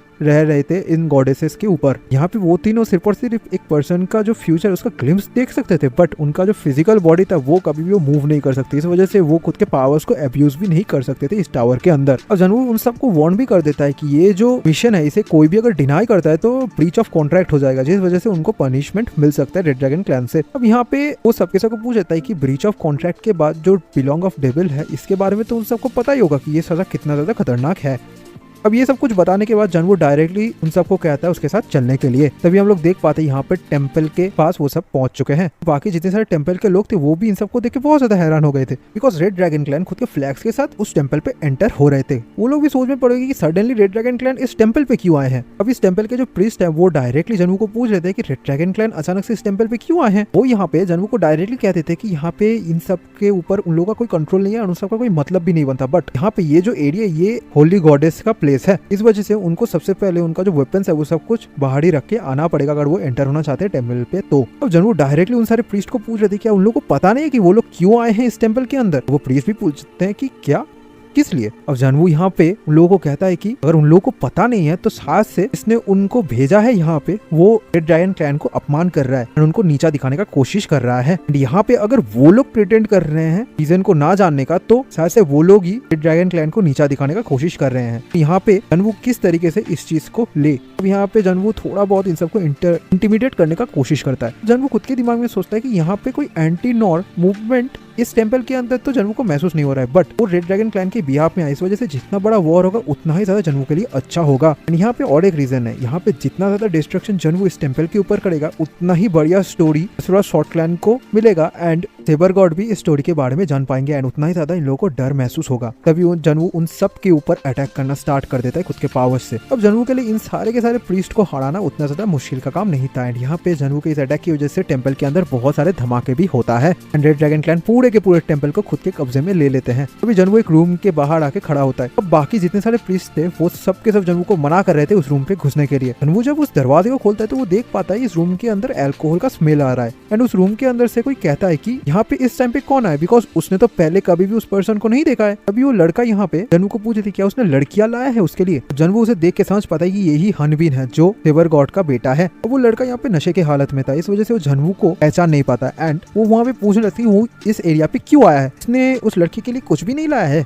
अब एक आदमी आके यहाँ पे जनवू को इस पूरे के पूरे सिचुएशन को एक्सप्लेन करने का कोशिश करता है, बट जनवू उसके ट्रूप्स को ऑर्डर दे देता है किसी को इस रूम के अंदर एंटर ना होने के लिए। वो लड़का भी ये सब कुछ देख के बहुत ज्यादा गुस्सा हो जाता है, बिकॉज उसके आदमी को जनवू का लोग मिलकर पीट रहे थे, तो वो वहाँ पे जनवू को डायरेक्टली वार्न कर देता है कि उसे नहीं पता कि वो कौन है, यहाँ पे क्या वो मरना चाहता है ये सब कुछ काम करके। अब जनवू खुद के लोगों को ऑर्डर देता है उस लड़के को ट्रैक करके उसके बेस में ले आने के लिए। अब वो लड़का यहाँ पे बहुत ज्यादा इधर उधर करके छूटने का कोशिश करता है, बट इस लड़के का स्ट्रेंथ उतना ज्यादा नहीं था एंड एक ही अटैक से वो लड़का भी यहाँ पे बेहोश हो जाता है। अब जनवू भी समझ गया था कि सेवर गॉड जो है ना उसका प्यार उसके बेटे के ऊपर इतना ज्यादा था कि वो अंधा हो चुका था एंड उसके बेटे का जो कंडीशन था वही नहीं वो देख पा रहा था। अब ये जो हनबिन है ये खुद के लाइफ में हर टाइम पे डिसेबिलिटी की वजह से बहुत ज्यादा परेशानी के अंदर रहा था एंड इस डिसेबिलिटी से एस्केप करने का सिर्फ और सिर्फ एक ही रास्ता था, वो था ड्रग्स। एंड यहाँ पे अगर हनबिन का यही हालत है वो सिर्फ और सिर्फ ड्रग की वजह से ही है। अब जनवू भी समझ पाता है कि ये जो स्कर्ट टेम्पल है ये भी ये सारी चीजों के ऊपर इंटरफेयर नहीं कर सकते, बिकॉज ये तो अल्टीमेटली सेवर गॉड के बेटे ही हैं। अब यहाँ पे इन सारे लोगों को भी शायद से पता नहीं था कि वो लोग अगर सेवर गॉड के ऑर्डर को नहीं मानेंगे तो उनके साथ क्या होगा, इसी वजह से डर के हुए ही वो लोग ये सब काम कर रहे थे एक टेम्पल के अंदर। एंड यहाँ पे ये लोग मिलके शायद से हनबिन को और भी ज्यादा बीमार कर रहे थे। यहाँ पे ये जो बाकी सारे लोग हैं ना ये सब के सब इस चीज का फायदा उठा रहे थे, बिकॉज ये जो 3 नॉर्ड्स है वो सब के सब इन सारे चीजों के ऊपर इंटरफेयर नहीं कर सकते, बिकॉज उनका जो ओनली रोल रहता है इस टावर पे वो है बाकी जितने सारे पर्सन है उनका फेथ रिवील करना। अब जनवू यहाँ पे पूरा का पूरा टेम्पल को डिस्ट्रॉय कर देता है। अब यहाँ पे जो कांड हुआ था ये सब कुछ टावर के अंदर भी स्प्रेड होना स्टार्ट हो जाता है एज ए रूमर की तरह। जनवू को पता था कि इस वजह से जो रेपुटेशन था 3 नॉर्ड्स का वो भी फॉल होने वाला था। यहाँ पे सिर्फ और सिर्फ 3 नॉर्सेस नहीं उसके साथ साथ सेबर गॉड एंड असुरा शॉर्टलैंड का भी रेपुटेशन अभी हार्म होने वाला था। उसके बाद जनवू खुद का टिकट को यूज करते हुए फिर से बेस में वापस आ जाते हैं। डायरेक्टली वो पांथे एंड इरोड़ा के साथ मिलते हैं और पांथे भी यहाँ पे समझ पाते कि जनवू फिर से स्ट्रॉन्ग हो चुका है एंड उसने खुद के मिशन को भी कंप्लीट कर लिया है। और पांथे तो कहता है कि वो भी अगर इस तरीके से इतना ज्यादा इजीली इन सारे ट्रेल्स को पूरा कर सकता तो उसके लिए भी बहुत बढ़िया रहता। अब यहाँ पे बाहर आके डायरेक्टली जनवू को पूछ रही थी क्या यही वो लड़का है। तभी एक आदमी के कंधे के ऊपर जनवू ने सेबर गॉड के लड़के को लेके आया था। अब बहाल तो खुद के ही दिमाग में सोचता है कि उसके पास इतना वैल्यूएबल एक कार्ड आ चुका है, वो भी बहाल ने कोई भी एक काम नहीं किया यहाँ पे। एंड बहाल भी ये नहीं जानता था कि इस तरीके का एक बड़ा ट्राम कार्ड उसके पास आ जाएगा। वैसे पहले पहले तो जनवू के ऊपर शक कर रहा था, बट अभी उसका भरोसा जनवू के ऊपर बढ़ने लगा है। अब बहाल यहाँ पे जानता था कि इस ट्रम्प कार्ड को उसे सही तरीके से यूज करना पड़ेगा। इसके थ्रू वो लियोन्टे या फिर उस स्टोन को बाहर निकल के लेके आ सकता है, जिसके थ्रू वो समर क्वीन का जो हार्ट है उसे फिर से ठीक कर पाएगा। एंड इस वजह से उसे एक और प्लान बनाना पड़ेगा। अब बहाल सोचने लगता है कि उसके पास जितना ज्यादा इन्फॉर्मेशन है उससे तो ऐसा ही लगता है कि लियोन्टे का जो स्टोन है वो अब भी इनकम्प्लीट है। बट यहाँ पे अगर इतने सारे चीजें अवेलेबल रहा जिससे वो मतलब लियोन्टे उस स्टोन को कंप्लीट कर सकता है, तो बहाल उस सारी चीजों को बेट बनाते हुए लियोन्टे को भी बाहर निकल के ला सकता है। एंड यहाँ पे बहाल ने ऑलरेडी सीक्रेटली सारे के सारे मटेरियल्स को गैदर कर लिया है जिससे वो उस स्टोन को कंप्लीट कर सकता है। बहाल के प्लान के अनुसार पहले पहले तो वो सोच रहा था कि वो इस प्लान को पूरे के पूरे टावर पे फैला देगा, जिसके थ्रू लियोन्टे अपने आप बाहर आ जाएगा। बट यहाँ पे उसके प्लान में एक फ्लॉ था। अब लियोन्टे का जो पर्सनालिटी था उसके अनुसार अगर मटेरियल्स भी उसे मिल जाता है, बट वो पहले चेक करेगा कि उसका एनवायरनमेंट कैसा है। तो उसे बाहर निकलना इतना ज्यादा तो आसान नहीं रहता बहाल के लिए। एंड लियोन्टे इस तरीके का ड्रास्टिकल डिसीजन भी नहीं ले सकता। बट यहाँ पे अभी बहाल के पास आ चुका है सिल्वर गॉड का सन, एंड इस ट्रम्प कार्ड को यूज करते हुए सिल्वर गॉड को यूज कर सकता है खुद के प्लान में। सिल्वर गॉड के हेल्प से वो लियोन्टे के पास से उस स्टोन को भी लेके आ सकता है। एंड यहाँ पे बहाल के पास अभी सिल्वर गॉड का सन है, इस वजह से सिल्वर गॉड के पास भी अभी कोई भी मौका नहीं बचा है सिवाय बहाल के ऑर्डर को मानने के अलावा। सो यहाँ पे बहाल के पास अभी एक बहुत बढ़िया प्लान आ चुका है। तभी बहाल यहाँ पे जनवू को कहता है इस लड़के को जगाने के लिए। अब यहाँ पे हमें हर एक मैनेजर्स को दिखाया जाता है जिनके अंदर लैपलास बहुत ज्यादा खुश था जनवू से मिलके। तो सारे के सारे मैनेजर्स को बहुत अच्छे तरीके से गुड मॉर्निंग ग्रीट करता है। तभी और एक रूम के अंदर घुस के वही गॉब्लिन मैनेजर के साथ बातें करने लगता है। वो यहाँ पे गॉब्लिन मैनेजर को डायरेक्टली पूछ रहे थे कि उसका बिजनेस अभी यहाँ पे क्या है। अब वो गॉब्लिन मैनेजर भी बहुत ज्यादा पोलाइटली लैपलास के साथ बात करके कहता है कि उसे बहुत सारे रूमर्स अभी सुनने को मिला है टावर के अंदर से, इस वजह से वो थोड़ा बहुत यहाँ पे उन सारे रूमर्स के बारे में पता करने के लिए आया है। अब वो गॉब्लिन मैनेजर भी यहाँ पे लैपलास को कहता है कि उसके रिपोर्ट के अनुसार अभी एक डीमन ने लोअर फ्लोर के किसी प्लेयर के ऊपर खुद का इंटरेस्ट बताया एंड उसका इंटरमीडिएट हिसाब में लैपलास वो काम कर रहा है एज ए मैसेंजर की तरह। अभी वो गॉब्लिन मैनेजर भी लैपलास को पूछ रहे थे कि उसका ओपिनियन इस बारे में क्या है। अब लैपलास भी खुद के दिमाग में सोचने लगते हैं कि ये जो मैनेजर है ये शायद से सारा का सारा इन्फॉर्मेशन लेके बैठा हुआ है एंड शायद से ये इस इन्फॉर्मेशन को स्लाइड नहीं जाने देगा। अब हमें फेवर गॉड का लोकेशन दिखाया जाता है जहाँ पे उसको न्यूज मिल चुका था कि रेड ड्रैगन क्लैन ने ऑलरेडी टेंपल के ऊपर अटैक करके उस टेंपल को तबाह कर दिया है एंड साथ से रेड ड्रैगन क्लैन को हानबिन के बारे में पता चल गया था। बट यहाँ पे इम्पॉसिबल बात ये है कि उनको ये इन्फॉर्मेशन दिया किसने था। तो ये बात सुन के तो सेबर गॉड बहुत ज्यादा हैरान हो जाता है, वो थोड़ा सा डरने भी लगता है बिकॉज उसका बेटा हानबिन अभी किडनैप हो चुका है रेड ड्रैगन क्लैन के पास से। तभी यहाँ पे सेबर गॉड खुद के बेटे को बचाने के लिए डायरेक्टली रेड ड्रैगन क्लैन के साथ फाइट करने के लिए चला जाता है। बट उसे रोकते हुए बाकी जितने सारे लोग थे वो कहने लगते कि वो अभी कहाँ पे जा रहा है, वो क्या पागल हो चुका है ये सब कुछ काम करने के लिए। बट तभी यहाँ पे सेबर गॉड कहता है कि उसे कुछ भी करके खुद के बेटे को बचाना पड़ेगा। वो खुद के रूम पे आके खुद के वेपन्स को लेने के लिए तैयार हो जाता है। अब वो खुद के रूम के अंदर से खुद के स्वॉर्ड्स को उठा था, उसी टाइम पे टेबल के ऊपर से उसे एक बॉक्स गिरने का आवाज सुनाई देता है जो देख के वो भी थोड़ा सा हैरान हो जाता है बिकॉज वो बॉक्स उसका नहीं था। तभी उस बॉक्स के ऊपर एक लेटर भी रखा हुआ होता है जिसे पढ़ के वो थोड़ा सा घबरा जाता है। वो डरते हुए उस बॉक्स की तरफ देखता है एंड सोचता है कि क्या उसके बेटे के साथ कुछ बुरा हुआ है। तभी सेवर गॉड उस बॉक्स को ओपन करता है एंड उस बॉक्स से एक कटा हुआ उंगली निकलता है एंड हम लोग समझ पाते कि ये कटा हुआ उंगली सेवर गॉड के बेटे का था। अब हमें गॉड को दिखाया जाता है असुरा सॉर्ड क्लैन का। अब उसका सिर थोड़ा सा दुख रहा था यहाँ पे किसी रीजन की वजह से। अभी हमें थोड़ा सा सॉर्ड गॉड के पास के बारे में बताया जाता है कि जब उसने वन हॉर्न ट्राइब के साथ खुद का रिश्ता तोड़ दिया था स्पीयर गॉड के साथ, तब उसे बहुत सारे ट्रेल्स का सामना करना पड़ा था। वो जहाँ पे भी जाता उससे बहुत सारे मुश्किल का सामना करना पड़ रहा था। बट यहाँ पे उन सारे के सारे वर्ड्स को सॉर्ड गॉड ने जीत लिया था एंड ऐसे ही करते करते वो खुद के एनिमीज के लाशों के ऊपर से चलता गया एंड उसका पावर भी उतना ही ज्यादा बढ़ता रहा। At the end of the day उसके साथ और भी बहुत सारे उसके तरह के लोग मिल गए, जिसके बाद उसने असुरा सॉर्ड क्लैन का जो फाउंडेशन था वो तैयार किया। अब यहाँ पे जो आर्टिया ग्रुप था उसे भी बहुत आसानी से सॉर्ड गॉड ने डिस्ट्रॉय कर दिया था बिकॉज वो एक कमजोर क्लैन था। बट ये जो रेड ड्रैगन क्लैन है इसका पावर इतना ज्यादा था कि ये सॉर्ड गॉड के लिए भी एक वॉल की तरह था जिसे तोड़ना सॉर्ड गॉड के लिए भी मुश्किल हो रहा था। यहाँ पे जो रेड ड्रैगन क्लैन का फेमस 81 ऑक्सिलियंस था वो तो सिर्फ और सिर्फ बिगिनिंग थे। 81 ऑक्टेलियंस को छोड़ के भी रेड ड्रैगन क्लैन के पास एक ऐसा चीज था जो और बाकी सारे क्लैंस के पास नहीं था, वो था कल्चर एंड हिस्ट्री। ये जो रेड ड्रैगन क्लैन था इसका हिस्ट्री बहुत पहले तैयार किया गया था एंड ये रेड ड्रैगन क्लैन सिचुएटेड हुआ था इस टावर के 77th फ्लोर पे, जहाँ पे बहुत सारे प्लेयर्स एक साथ मिलके उस फ्लोर के बॉस एल्फोन को टेक डाउन करने के लिए ये क्लैन को तैयार किए थे। इवेंचुअली ये जो क्लैन था ये और भी ज्यादा स्ट्रॉन्ग होने लगा एंड इसी वजह से इन्होंने एक बहुत ज्यादा पावरफुल लेगेसी खुद के फ्यूचर लीडर्स के लिए छोड़ के गया था। इसी वजह से रेड ड्रैगन क्लैन एक सॉलिड ऑर्गेनाइजेशन में कन्वर्ट हो पाया। इसी वजह से ये क्लैन के अंदर एक ग्रेटर पावर तैयार हुआ जो आउटसाइड वर्ल्ड से बहुत ज्यादा हिडन था। ये जो पावर है ना, ये सिर्फ और सिर्फ एक टिप ऑफ द आइसबर्ग है एंड ये तो सिर्फ और सिर्फ एक छोटा सा ट्रूप है रेड ड्रैगन क्लैन का। एंड यहाँ पे अगर रेड ड्रैगन क्लैन चाहते तो असुरा स्वॉर्ड क्लैन को बहुत ज्यादा आसानी से क्रश कर सकते थे। स्वॉर्ड गॉड भी खुद के ही दिमाग में सोचते हैं कि उनका जो हिस्ट्री एंड ट्रेडिशन है, यहाँ पे एक ऐसा सिंगल क्लैन तैयार नहीं हुआ है जो उस हिस्ट्री एंड ट्रेडिशन को बीट कर पाए। इसी वजह से स्वॉर्ड गॉड जितनी जल्दी हो सके इस वॉर को एंड करना चाहते हैं। बट यहाँ पे अगर वो चीज होता है तो जो 9 किंग्स है वो डिसअपियर हो जाएगा। यहाँ पे ये जो रूमर्स है ये भी स्प्रेड हो जाएगा, जिसकी वजह से उन लोगों को एक डिसग्रेसफुल सिचुएशन में पड़ना पड़ सकता है। एंड यहाँ पे जो रेपुटेशन रहेगा रेड ड्रैगन क्लैन का वो भी बहुत हद तक गिर जाएगा। एंड यहाँ पे असुरा स्वॉर्ड क्लैन जो है वो फेमस थे खुद के सेल्फ एस्टीम एंड कॉन्फिडेंस के ऊपर। एंड स्वॉर्ड गॉड इस रेपुटेशन को कभी भी खो नहीं सकते थे। वो भी यहाँ पे सोच रहे थे क्या वो स्वॉर्ड ही अभी एक ओनली सॉल्यूशन बचा हुआ है उनके पास। इवन तो वो लोग सिर्फ और सिर्फ उस चीज को एक स्वॉर्ड के नाम से पुकारते थे, बट वो चीज कोई भी वेपन्स में कन्वर्ट हो सकता था। अगर कोई चाहे तो उसे स्पीयर की तरह यूज कर सकता है, कोई चाहे तो उसे बो की तरह भी यूज कर सकता है। अब यहाँ पे ये जो आइटम था ये एक गॉडली आइटम था जो इटसेल्फ गॉड था। बट यहाँ पे अगर उस वेपन को कोई यूज करना चाहता है तो उसे बहुत ज्यादा अमाउंट ऑफ माना की जरूरत है। बट यहाँ पे वो जो स्टोन था वो अभी तक इनकम्प्लीट था, बट अभी के लिए लियोन्टे को बाहर निकलना जरूरी था। अभी स्वॉर्ड गॉड को उस ओमनीपोटेंट स्टोन का जरूरत था उस स्वॉर्ड को यूज करने के लिए। यहाँ पे स्वॉर्ड गॉड को ऐसा ही लगता है कि वो स्टोन बहुत ज्यादा हेल्प करेगा उसे उस स्वॉर्ड को कंट्रोल करने में। एंड यहाँ पे शायद से स्वॉर्ड गॉड को ऐसा ही लगता है कि अभी के लिए उसे लियोन्टे को अलग साइड में रखना पड़ेगा एंड खुद का जो स्वॉर्ड है उसे कंप्लीट करना पड़ेगा। तभी स्वॉर्ड गॉड के पास एक आदमी आता है जो उसे इन्फॉर्म करता है कि उसके पास एक प्रॉब्लम है। तभी वो आदमी भी यहाँ पे कहता है कि अभी के लिए जो सेवर गॉड है वो डायरेक्टली फीस्ट गॉड के ऊपर अटैक करने के लिए जा रहे हैं। जो सुनके तो स्वॉर्ड गॉड बहुत ज्यादा हैरान हो जाता है। तभी हमें यहाँ पे लियोन्टे को दिखाया जाता है जिसके ऊपर सेवर गॉड बहुत ज्यादा अटैक कर रहे थे। सेवर गॉड बहुत ज्यादा सीरियसली लियोन्टे को पूछ रहे थे कि वो यहाँ पे आखिरी बार उस स्टोन का लोकेशन लियोन्टे के पास से जानना चाहता है। अब लियोन्टे तो यहाँ पे बार बार कह रहा था कि उसके पास वो स्टोन नहीं है, बट सेवर गॉड यहाँ पे किसी का बात नहीं मानता। वो खुद के फुल पावर को डेमोन्स्ट्रेट करके लियोन्टे के ऊपर अटैक करता है।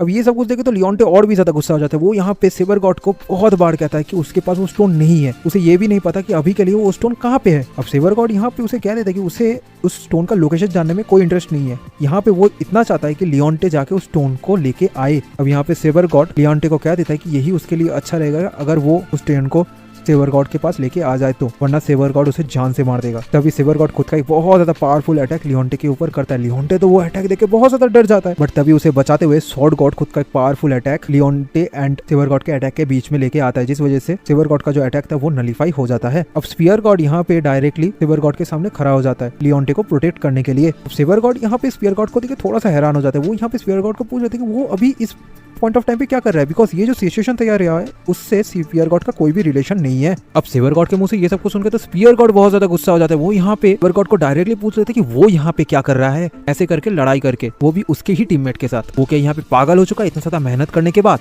अब सेवर गॉड भी खुद के पावर को रिलीज करते हुए स्पीयर गॉड को दूर हटने के लिए ऑर्डर देता है एंड स्पीयर गॉड भी खुद के पावर को रिलीज करता है। पर तभी उन दोनों को रोकते वहाँ पे स्वॉर्ड गॉड आ जाता है। वो यहाँ पे सेवर गॉड को पूछ रहे थे कि वो इस तरीके का बिहेवियर यहाँ पे क्यों कर रहा है, क्या यहाँ पे कोई प्रॉब्लम आया है उसके ऊपर। अब यहाँ पे सेवर गॉड स्वॉर्ड गॉड को कहते हैं कि उसका सिर्फ और सिर्फ एक ही कंडीशन है, वो है फिस्ट गॉड से वो चीज को लेना। वो अगर यहाँ पे उस चीज को हैंडओवर कर देता है तो वो चला जाएगा। अब स्वॉर्ड गॉड यहाँ पे सेवर गॉड को पूछते थे वो कौन सा चीज लेने का बात कर रहा है। अब सेवर गॉड कहता है कि उसे वो स्टोन चाहिए। अब सेवर गॉड यहाँ पे स्वॉर्ड गॉड को पूछे थे, उसका एटीट्यूड देख के ऐसा लग रहा है कि उसे उस स्टोन के बारे में कुछ ना कुछ तो पता है। अब सेवर गॉड यहाँ पे क्लियरली स्वॉर्ड गॉड को कह देते कि उसे कोई भी इंटरेस्ट नहीं है उस स्टोन के बारे में जानने का, उसे उस स्टोन से कोई भी मतलब नहीं है। बट यहाँ पे अभी के लिए सेवर गॉड का जो सन है वो किडनैप हो चुका है रेड ड्रैगन क्लैन की वजह से एंड उसके बेटे को छुड़वाने के लिए सेवर गॉड को वो स्टोन रेड ड्रैगन क्लैन को देना पड़ेगा। इसी वजह से वो स्वॉर्ड गॉड को रिक्वेस्ट करता है वो स्टोन को दे देने के लिए। अब स्वॉर्ड गॉड भी यहाँ पे सोचने लगता है कि शायद से रेड ड्रैगन क्लैन ने कोई एक बड़ा ट्रैप उन लोगों के लिए बिछा के रखा था इस पॉइंट ऑफ टाइम पे। अब स्वॉर्ड गॉड यहाँ पे सेवर गॉड को समझाता है कि उसे अभी पूरी तरीके से ये सिचुएशन के बारे में पता नहीं है, इस वजह से थोड़ा सा वो काम डाउन हो जाए एंड वो लोग मिलके बात कर सकते हैं इस बारे में। सेवर गॉड गुस्से में यहाँ पे स्वॉर्ड गॉड को कहता है कि उसके पास टाइम नहीं है, बट स्वॉर्ड गॉड उसका बात रोकते हुए उसके ऊपर एक स्वॉर्ड गिराता है एंड उसे रुक जाने के लिए कहता है। वो खुद के पावर को रिलीज करता है, जो देख के तो सेवर गॉड भी बहुत ज्यादा डर गए थे। स्वॉर्ड गॉड यहाँ पे उसे ऑर्डर देता है उसके रूम में जाने के लिए। उसके बाद वो काम डाउन होगा, फिर ही स्वॉर्ड गॉड उसे बुलाएगा इन सब चीजों के ऊपर बातें करने के लिए। अब हम लोग यहाँ पे सेवर गॉड का जो निराशाजनक चेहरा है वो भी देख पाते हैं। वो तो खुद का उम्मीद ही टूट गया था। अब यहाँ पे हमें सेवर गॉड को दिखाया जाता है जो बहुत ज्यादा परेशानी में था, बिकॉज अभी के लिए वो खुद के बेटे को बचाने के लिए कुछ भी नहीं कर सकता था, एंड लियोन्टे को भी यहाँ पे स्वॉर्ड गॉड खुद प्रोटेक्ट कर रहे थे। अब यहाँ पे थोड़ा सा सेवर गॉड के पास्ट का टाइम दिखाया जाता है, जहाँ पे एक ऐसा लड़की आया था जिसकी वजह से सेवर गॉड ने लव का मतलब समझा था, एंड उस लड़की की वजह से ही सेवर गॉड का जो इंटरस्टेट था वो भी सही हुआ, जिस वजह से वो दोनों एक दूसरे के प्यार में गिर गए। अब सेवर गॉड का जो बीवी था उसका सिर्फ और सिर्फ एक ही ट्रेस वो छोड़ के गए थे मरने से पहले, वो था उनका बेटा हानबीन। अब सेवर गॉड का जो बेटा था वो एक वीक बॉडी लेके पैदा हुआ था, इस वजह से सेवर गॉड हमेशा उसे घर में छोड़ के जाते थे। उसका बेटा हमेशा सेवर गॉड के लिए घर में वेट करता था, उसे एक भी चीज पता नहीं था खुद के पिताजी के आउटर लाइफ के बारे में कि उसे कितना ज्यादा हार्डशिप का सामना करना पड़ता है उन सारे स्ट्रॉन्ग ओपोनेंट्स से लड़ाई करने में। तभी सेवर गॉड सोचने लगता है कि यहाँ पे अगर वो थोड़ा ज्यादा और स्ट्रॉन्ग होता तो शायद से वो खुद के बेटे को बचा पाता, एंड वो यहाँ पे खुद के बेटे से माफी मांगता है उनके इतना ज्यादा नाकामयाबी से। तभी सेवर गॉड के दरवाजे पे कोई नॉक करता है, हम लोग देख पाते हैं कि सेम एक और बॉक्स सेवर गॉड के घर के दरवाजे के बाहर रखा हुआ था। अब ये देख के तो सेवर गॉड और ज्यादा डरने लगा। तभी उस बॉक्स को खोलने के बाद वो और ज्यादा डर गया, बिकॉज उस बॉक्स के अंदर एक आई बॉल था। ये चीज देखने के बाद सेवर गॉड का जो मेंटल स्टेट था वो बहुत ज्यादा हिल गया था। अब सेवर गॉड का एक सबऑर्डिनेट आके सेवर गॉड को संभालने का कोशिश करता है। हम लोग देख पाते हैं कि यहाँ पे सेवर गॉड के बॉडी के अंदर से एक मैजिक एक्सप्लोजन टाइप का बाहर निकलता है। तभी सेवर गॉड खुद के सामने खड़े हुए बंदे को पूछ लेता है कि वो किसके साइड में है, मतलब वो किसको फॉलो करने वाला है। अब वो लड़का यहाँ पे नील डाउन होकर सेवर गॉड को कहता है कि ऑफ कोर्स वो हमेशा सेवर गॉड का ही साइड में रहेगा, बिकॉज सेवर गॉड ने उनका जान बचाया था एक टाइम पे, इसी वजह से वो लड़का हमेशा के लिए सेवर गॉड का एक स्वॉर्ड बन के रहेगा। तभी सेवर गॉड उस लड़के को ऑर्डर करता है कि बाकी जितने सारे चिल्ड्रंस हैं उन सबको गैदर करने के लिए, बिकॉज वो लोग एक रेवोल्यूशन लाने वाले हैं असुरा सॉर्ट क्लैन के अंदर। अब बहाल एंड जनवू एक दूसरे के साथ एक रूम पे बैठ के बहुत ज्यादा रिलैक्सली बात कर रहे थे। बहाल यहाँ पे बहुत ज्यादा खुश था। वो जनवू को कहता है कि सेवर गॉड ऑलरेडी काम करना स्टार्ट कर दिया है। वो तभी जनवू को थैंक्स कहता है, बिकॉज उसके ही वजह से बहाल का जो प्लान था वो सब कुछ बहुत ज्यादा स्मूथली आगे बढ़ रहा था। तभी जनवू भी बहाल को पूछ रहे थे क्या उसका कोई स्पाई असुरा सॉर्ट क्लैन में भी है। तो बहाल भी जनवू को पूछ रहे थे क्या वो कुछ चीजें सीखना चाहता है बहाल से। वो कहता है कि यहाँ पे इस टावर के अंदर कोई एक ऐसा एरिया नहीं है जहाँ पे रेड ड्रैगन का आईज और ईयर्स नहीं है। वो लोग हर तरफ से हर एक दिख में है, जिस वजह से रेड ड्रैगन क्लैन का कंट्रोल इस टावर में सबसे ज्यादा है। बट यहाँ पे बहाल फिर से जनवू का शुक्रिया अदा करता है, बिकॉज ये सब कुछ उसके ही वजह से पॉसिबल हो पाया है। जनवू भी बहुत ज्यादा रेस्पेक्टफुली एक वाइन का बॉटल बहाल के ग्लास में डाल देता है। और बहाल भी कहता है कि यहाँ पे जितने सारे लोग उस मीटिंग में थे ना, सब के सब जनवू का तारीफ कर रहे थे, बिकॉज उसने एक बहुत बड़ा ट्रम्प कार्ड हासिल किया था। एंड यहाँ पे रेड ड्रैगन क्लैन ऑलरेडी खुद के नेक्स्ट प्लान के लिए बहुत सारी चीजें सेटअप कर चुके हैं। एंड यहाँ पे बहाल के मुताबिक सारा का सारी चीजें अभी एंड होने ही वाला है बहुत जल्दी।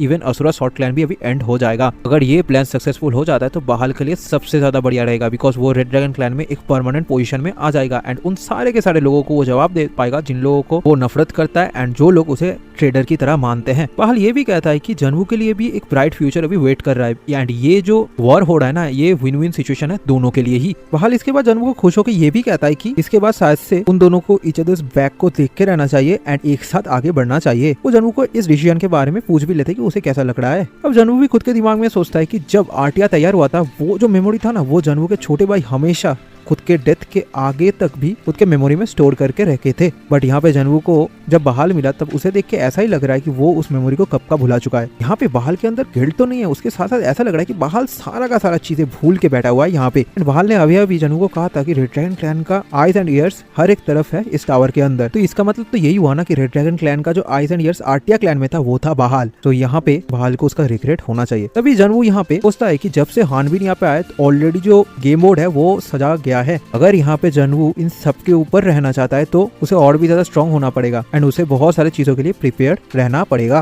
तो यहाँ पे अभी जनवू कोशिश कर रहा है एक मैजिक बैरियर बनाने का। यहाँ पे जनवू को खुद का पावर को भी स्ट्रेंथ करना पड़ेगा एज मच एज पॉसिबल। तभी यहाँ पे जनवू खुद के एक स्पिरिट सोल्जर को बाहर निकालता है। ये वही मेज था। अब जनवू भी सोचने लगता है कि यहाँ पे ऐसा कैसे हो सकता है, बिकॉज वो बाकी सारे स्पिरिट सोल्जर्स के मुकाबले कुछ अलग है, बिकॉज वो अभी बातें करने लगा है। क्या ये एक प्लेयर का सोल है, इस वजह से वो बात कर पा रहा है? बट जनवू जानता था कि अभी तक बू का जो इंटेलिजेंस था वो बहुत ज्यादा लो था, इस वजह से वो कुछ कुछ वर्ड इधर उधर कह सकता था। अभी के लिए जनवू जो काम करने वाला है उसके लिए एक इंटेलिजेंट सोल्जर की उसे जरूरत है। तभी जनवू बू को ऑर्डर करता है कि उसको वो कुछ कुछ चीजें देगा जिसको बू को एब्जॉर्ब करना पड़ेगा इन स्पेसिफिक ऑर्डर। सो पहले बू उन सारे ऑर्डर को देख ले एंड फिर उन सारे के सारी चीजों को एब्जॉर्ब करे। वो यहाँ पे बू को कह देता है कि इन सारी चीजों को एब्जॉर्ब करने के टाइम पे एक भी पावर इधर उधर से लीक नहीं होना चाहिए। तभी जनवू यहाँ पे बू को वार्न कर देता है कि अगर थोड़ा सा भी पावर यहाँ से लीक हुआ तो ये जो पूरा का पूरा एक्सपेरिमेंट है ये फेल हो जाएगा। अब बू भी यहाँ पे कहता है आई अंडरस्टैंड। अभी जनवू खुद के इन्वेंटरी से बहुत सारी चीजों को बाहर निकलता है एंड इस एक्सपेरिमेंट को स्टार्ट करता है। अब यहाँ पे जो ऑर्डर था वो था 2 jewel of fire, 5 ice crystals and 9 golden flowers. अब बू भी उस ऑर्डर के मुताबिक सारी चीजों को एब्जॉर्ब करने लगता है। अब जनवू भी सोचने लगता है कि अगर ये एक्सपेरिमेंट ठीक तरीके से हो जाता है तो बू एक ग्रेटर पावर में कन्वर्ट हो जाएगा। अब ये जो आरटीआई ग्रुप था ना, इसका सक्सेस का मेन 2 ही रीजन था। सबसे पहला वाला रीजन था जनवू का कैरेक्टर से मिलना 11th फ्लोर में एंड दूसरा था बायल्यूक्स एक्सपेरिमेंट, जिसकी वजह से एक टाइप का स्ट्रेंथनिंग पोर्शन तैयार हुआ था जो बहुत ज्यादा यूजफुल था आरटीआई के लिए। सो अभी के लिए जनवू को उतना ज्यादा परेशानी लेने का जरूरत नहीं, बिकॉज उसका जो अवेकनिंग बॉडी है वो ऑलरेडी कंप्लीट होने वाला है। सो वो बहुत जल्दी कैरेक्टर से मिलेगा। बट यहाँ पे जो स्ट्रेंथनिंग आइटम है ये थोड़ा सा अलग है। अब यहाँ पे इस आइटम का जैसा नाम है वैसे ही ये आइटम भी जब कोई प्लेयर एब्जॉर्ब करता है तो उसका जो मैजिक पावर है वो बहुत ज्यादा बढ़ जाता है। अब जनवू का छोटा भाई भी नहीं जानता था कि ये सारी चीजें कैसे तैयार हुआ है। जनवू के छोटे भाई ने सिर्फ और सिर्फ कुछ बेसिक इंग्रेडिएंट्स एंड रेशियो को लिख के गया था उनके जर्नल पे। अब जनवू ये भी जानता था कि ये आइटम तैयार करना उतना ज्यादा आसान नहीं है, बिकॉज सिर्फ और सिर्फ रेशियो एंड जो इंग्रेडिएंट्स है वो सब कुछ जानने के बाद तो कोई भी प्लेयर इन सारे आइटम्स को तैयार कर सकता था। बट ऐसा बिल्कुल भी नहीं, ये सिर्फ और सिर्फ बायल्यूक एक्सक्लूसिवली तैयार कर सकते हैं इन सारे स्ट्रेंथनिंग पोर्शंस को। अब यहाँ पे इस आइटम को तैयार करने के लिए कुछ इंग्रेडिएंट्स को ड्राई होना पड़ता है, कुछ इंग्रेडिएंट्स को वेट होना पड़ता है। इस वजह से इन सबको तैयार करना बहुत ज्यादा मुश्किल है। बट यहाँ पे जब ये सारे पावर्स को जनवू स्पिरिट फैमिलियर्स के ऊपर यूज करता है तो उनको इस चीजों के बारे में उतना ज्यादा परेशानी लेने का जरूरत नहीं है, बिकॉज वो लोग इरेगुलर पावर है। अगर जनवू उनके हाथ में वो सारे मिक्सचर्स को दे देता है तो वो लोग सिर्फ और सिर्फ उस मिक्सचर को एब्जॉर्ब कर लेंगे कोई प्रॉब्लम के बिना। अब जनवू के लिए यहाँ पे थोड़ा सा आसान रहता अगर ये जो स्पिरिट फैमिलियर्स है ना ये लोग खुद ब खुद इवॉल्व हो सकते तो। बट यहाँ पे जो ब्लैक ब्रेसलेट का लिमिट है उस वजह से ये लोग भी इवॉल्व नहीं हो सकते अभी के लिए। इस वजह से जनवू को इन सारे मेथड्स का यूज करना पड़ रहा है। अभी हम लोग देख पाते हैं कि वो सारे के सारी चीजों को एब्जॉर्ब कर लेता है एंड वो थोड़ा सा तकलीफ में भी रहता है एंड बू के बॉडी के अंदर से एक टाइप का मैजिक बाहर निकलता है। जनवू यहाँ पे बू को ऑर्डर करता है कि इस पावर को एंड्योर करने के लिए कुछ भी हो जाए एंड उसे इस पूरे के पूरे पावर को अच्छे तरीके से एब्जॉर्ब करना है। बू को यहाँ पे इन एक्सपेरिमेंट में सक्सेसफुल होना ही पड़ेगा। अब यहाँ पे जनवू ने इसी रीजन की वजह से बू को पिक किया है, बिकॉज उसके अंदर कॉन्शियसनेस है। अब हम लोग देख पाते हैं कि यहाँ पे बू सारे के सारे मटेरियल्स को एब्जॉर्ब कर लेता है, जिस वजह से उसका जो ब्लू कलर का फ्लेम था वो और भी ज्यादा बड़ा हो जाता है। उसके अंदर बहुत ज्यादा मैजिक पावर आने लगता है, जिस वजह से वो कन्वर्ट हो जाता है एंड हम लोग देख पाते हैं यहाँ पे बू का बॉडी भी ट्रांसफॉर्म हो चुका है। एंड अभी बू जनवू को डायरेक्टली कहता है वेलकम मास्टर एंड यहाँ पे अभी बू अच्छी तरीके से बात भी कर सकता है।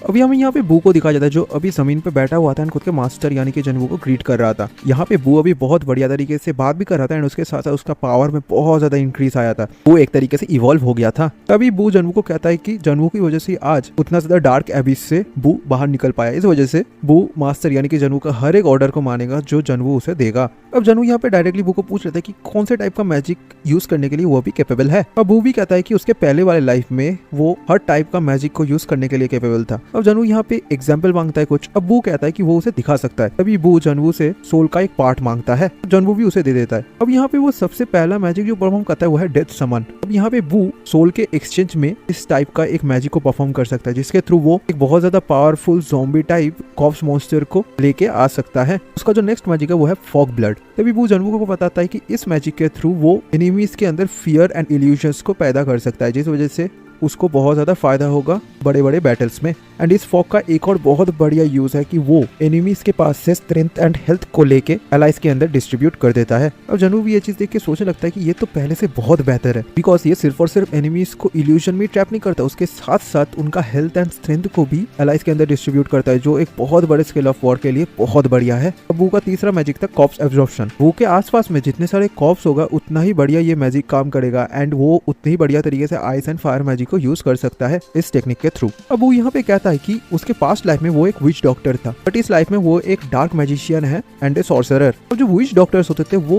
कॉप्स एंड कर्स के ऊपर ज्यादा स्पेशलाइज्ड होते थे, तो इसी वजह से अभी के लिए वो इतने सारे मैजिक्स को ही परफॉर्म कर सकता है। बट वो खुद के लेवल को अप करके और भी ज्यादा स्ट्रॉन्ग हो सकता है और भी ज्यादा मैजिक्स को परफॉर्म कर सकता है। इसके बाद वो कभी भी खुद के मास्टर को डिसअपॉइंट नहीं करेगा, ये वो जनवू को प्रॉमिस करता है। अब जनवू भी ये सब कुछ देख के समझ पाता है कि उसके लिए अभी काम थोड़ा सा ईजी होने वाला है, बिकॉज पहले तो इन सारे फेवरेट फैमिलियर्स को यूज करने के लिए उसे बहुत ज्यादा मेहनत करना पड़ता था एंड मेंटल एग्जॉस्शन का वजह से वो उतने अच्छे तरीके से बहुत सारे स्पिरिट फैमिलियर्स को ऑर्डर नहीं दे सकता था। बट अभी कुछ स्पिरिट फैमिलियर्स को वो बू के हाथों में भी छोड़ सकता है, जिस वजह से जनवू को थोड़ा सा इजी रहेगा इन सबको कंट्रोल करने में। तो जनवू ये सारे मैजिक्स देख के थोड़ा सा खुश हो जाता है। अब बू भी कहता है कि वो कभी भी खुद के मास्टर को डिसअपॉइंट नहीं करेगा। तभी जनवू सोचने लगती है कि अभी के लिए उसका यही काम होने वाला है कि उसके पास तो एक बहुत बढ़िया कमांडर आ चुका है खुद के ट्रूप्स को लीड करने के लिए, बट अभी इस कमांडर के पास में एक बहुत ही बढ़िया नाइट का जरूरत है जो इस कमांडर को हेल्प कर पाए। तभी हम लोग वही वॉरियर को देख पाते हैं जो जनवू के साथ फाइट किया था उस पॉइंट ऑफ टाइम पे। वो उस वॉरियर को सोल के रूप में वहाँ पे बुलाता है। अब वो वॉरियर यहाँ पे बहुत ज्यादा कंफ्यूज रहता है कि यहाँ पे चल क्या रहा है, वो फिर से यहाँ पे कैसे आ गया है। तभी जनवू उसे शैनॉन के नाम से पुकारता है। जब शैनॉन जनवू को देखता है तो वो समझ पाता है कि ये तो वही लड़का है जिसने उसे मारा था। शैनॉन जनवू को पूछ रहे थे क्या वो मर के फिर से वापस आ चुका है इस वर्ल्ड पे। तो शैनॉन को तो पहले से ही पता था ऐसे कुछ डॉक्टर्स और मैजिशियंस होते हैं जो इस तरीके के सोल्स को कंट्रोल करने का काम करते हैं, बट ऐसा पहली बार हुआ है जब कोई सोल पूरी तरीके से प्रॉपर स्टेट में फिर से इस वर्ल्ड पे वापस आ चुका है। ये क्या पॉसिबल भी है। अब जनवू भी यहाँ पे सोचता है कि शैनॉन को देख के तो ऐसा ही लग रहा है कि इसका जो मेमोरीज है वो बहुत ज्यादा शार्प है, इवन वू से भी ज्यादा। इस वजह से जनवू अगर इसे खुद के डेथ नाइट के स्क्वाड में ज्वाइन करवा लेता है तो एक बहुत बढ़िया एंड पावरफुल सोल्जर जनवू को मिल जाएगा। अब शैनॉन यहाँ पे डायरेक्टली जनवू को पूछ रहे थे कि मरने से पहले उसने जो रिक्वेस्ट किया था वो क्या कंप्लीट हुआ है। और जनवू भी कहता है कि हाँ, उसने उसके ट्रूप्स को वापस भेज दिया था। अब जनवू उसे और कुछ इन्फॉर्मेशन दे पाता उससे पहले ही शैनॉन उसे रोक लेता है एंड कहता है कि इतना ही इन्फॉर्मेशन काफी है, इससे ज्यादा वो पूछेगा तो ये उसके लिए सेल्फिश रहेगा। अब शैनॉन जनवू को कहता है कि यहाँ पे उसने शैनॉन के सोल को बुलाया, इसका मतलब उसे उससे कुछ चाहिए। एंड अभी के लिए जनवू को देख के ऐसा लग रहा है कि वो एक रेड ड्रैगन क्लैन का सोल्जर है, इसका मतलब उसने असुरा सॉर्ट क्लैन को छोड़ दिया, जो थोड़ा सा कंफ्यूजिंग है उसके लिए। अब जनवू भी यहाँ पे पूरा का पूरा जो सिचुएशन उसे डिटेल वे पे शैनॉन को एक्सप्लेन करने का कोशिश करता है। शैनॉन तो ये सुन के बहुत ज्यादा हंसने लगता है बिकॉज जनवू ने खुद का जो बैग था वो सेवर गॉड से हटा लिया था, इस वजह से बिकॉज उसका रिलेशनशिप बहुत खराब था असुरा सॉर्ट क्लैन से। अब शैनॉन भी समझ पाता है कि जनवू उतना ज्यादा ग्रेडी नहीं है। सबका सब डिटेल्स सुनने के बाद शैनॉन ये तो समझ पाता है कि जनवू उसे खुद के डेथ नाइट में शामिल करना चाहता है, इसका मतलब शैनॉन को जनवू के नीचे काम करना पड़ेगा। जनवू कहता है कि हाँ ये सही है, बट यहाँ पे शैनॉन जनवू के इस ऑफर को रिफ्यूज कर देता है। शैनॉन यहाँ पे कहते हैं कि उसे ये सब कुछ पूछने का कोई जरूरत नहीं है because Shannon born and raised हुआ है रेड ड्रैगन क्लैन में एंड यहाँ पे शैनॉन का कोई भी रीजन नहीं बनता रेड ड्रैगन क्लैन को छोड़ने का इवन आफ्टर डेथ। अब जनवू को भी पहले से पता था कि ये काम उतना ज्यादा आसान नहीं होने वाला, बट शैनॉन इतना ज्यादा स्टबर्न रहेगा ये उसे नहीं पता था। जनवू के लिए शैनॉन जैसा एक सोल मिलना उतना ज्यादा इजी नहीं था एंड यहाँ पे जनवू शैनॉन के पास से फोकल पॉइंट के बारे में और ज्यादा डिटेल्स इन्फॉर्मेशन ले सकता है एंड लेना चाहता भी है, तो यहाँ पे उसे कुछ ना कुछ करना पड़ेगा। तभी वो शैनॉन को कहता है कि वो अगर विलिंगली जनवू के टीम में ज्वाइन नहीं होना चाहता तो शैनॉन के ऊपर जनवू को फोर्स आजमाना पड़ेगा। और शैनॉन यहाँ पे जनवू को पूछा था क्या उसके पास कोई मेथड है ऐसा। तभी जनवू भी शैनॉन को कहता है कि उसने उसके सोल को तो कलेक्ट किया, क्या उसे ये लगता है कि जनवू उस सोल को बाइंड नहीं कर सकता खुद के साथ। तभी शैनॉन यहाँ पे थोड़ा सा मजाक करते हुए कहता है कि क्या वो इस चीज को पास नहीं कर सकता सिर्फ शैनॉन के लिए। तभी जनवू भी ना कह देता है। तो शैनॉन भी यहाँ पे समझता है कि जनवू के अंदर बहुत ज्यादा ग्रेड है, इवन उसके डेथ के बाद भी शैनॉन को जनवू आजादी नहीं दे रहा है। बट यहाँ पे शैनॉन के लिए भी ये ऑफर उतना ज्यादा बुरा नहीं है, बट यहाँ पे शैनॉन का एक छोटा सा कंडीशन है। अब जनवू भी कहता है कि क्या कंडीशन। अब शैनॉन कहता है कि वो जनवू को हमेशा के लिए फॉलो करेगा, बट शैनॉन का जो फ्री विल है वो उसके पास रहना चाहिए एंड यहाँ पे जनवू को शैनॉन को बहुत ज्यादा स्ट्रॉन्ग करना पड़ेगा, इतना ज्यादा कि उसका जो रियल लाइफ था उसमें से भी ज्यादा। एंड यहाँ पे शैनॉन एक सेमी रैंकर बन के नहीं रहना चाहता, वो एक हाई रैंकर भी बनना चाहता है। अब जनवू भी कहता है कि हाँ वो जरूर से ये वादा को पूरा करेगा एंड वो खुद के साथ साथ शैनॉन को भी बहुत ज्यादा स्ट्रॉन्ग बनाएगा। और शैनॉन भी इस डील को एक्सेप्ट कर लेता है एंड वो जनवू को कहता है कि उसे पहले से पता है कि वो भी शैनॉन की तरह ही है, पावर का भूखा। और जनवू यहाँ पे शैनॉन को कहता है कि इससे पहले कि शैनॉन उसके स्क्वाड में ज्वाइन हो वो एक बात बताना चाहता है कि यहाँ पे शैनॉन को शायद से रेड ड्रैगन क्लैन के साथ भी फाइट करना पड़ सकता है एंड यहाँ पे शायद से जो कमांडर्स है उनके साथ भी शैनॉन को लड़ाई करना पड़ सकता है। और शैनॉन भी कहता है कि वो ऑलरेडी प्रिपेयर्ड है इस चीज के लिए बिकॉज शैनॉन ऑलरेडी एक न्यू लाइफ में जाने वाला है। इसी वजह से शैनॉन को पास्ट लाइफ के जो थॉट्स है उन सब के बारे में उतना ज्यादा चिंता करने का कोई जरूरत नहीं है। और जनवू भी यहाँ पे समझ पाता है कि शैनॉन थोड़ा सा अलग दिख रहा है पहले से, उसका सोच में भी बदलाव आया है। तभी जनवू यहाँ पे शैनॉन को पूछ रहे थे कि उसने उसका माइंड को इतना जल्दी क्यों चेंज कर लिया। अब शैनॉन भी यहाँ पे थोड़ा सा हंसते हुए कहता है कि वो उतना ज्यादा स्टबर्न नहीं रहना चाहता। इवन तो यहाँ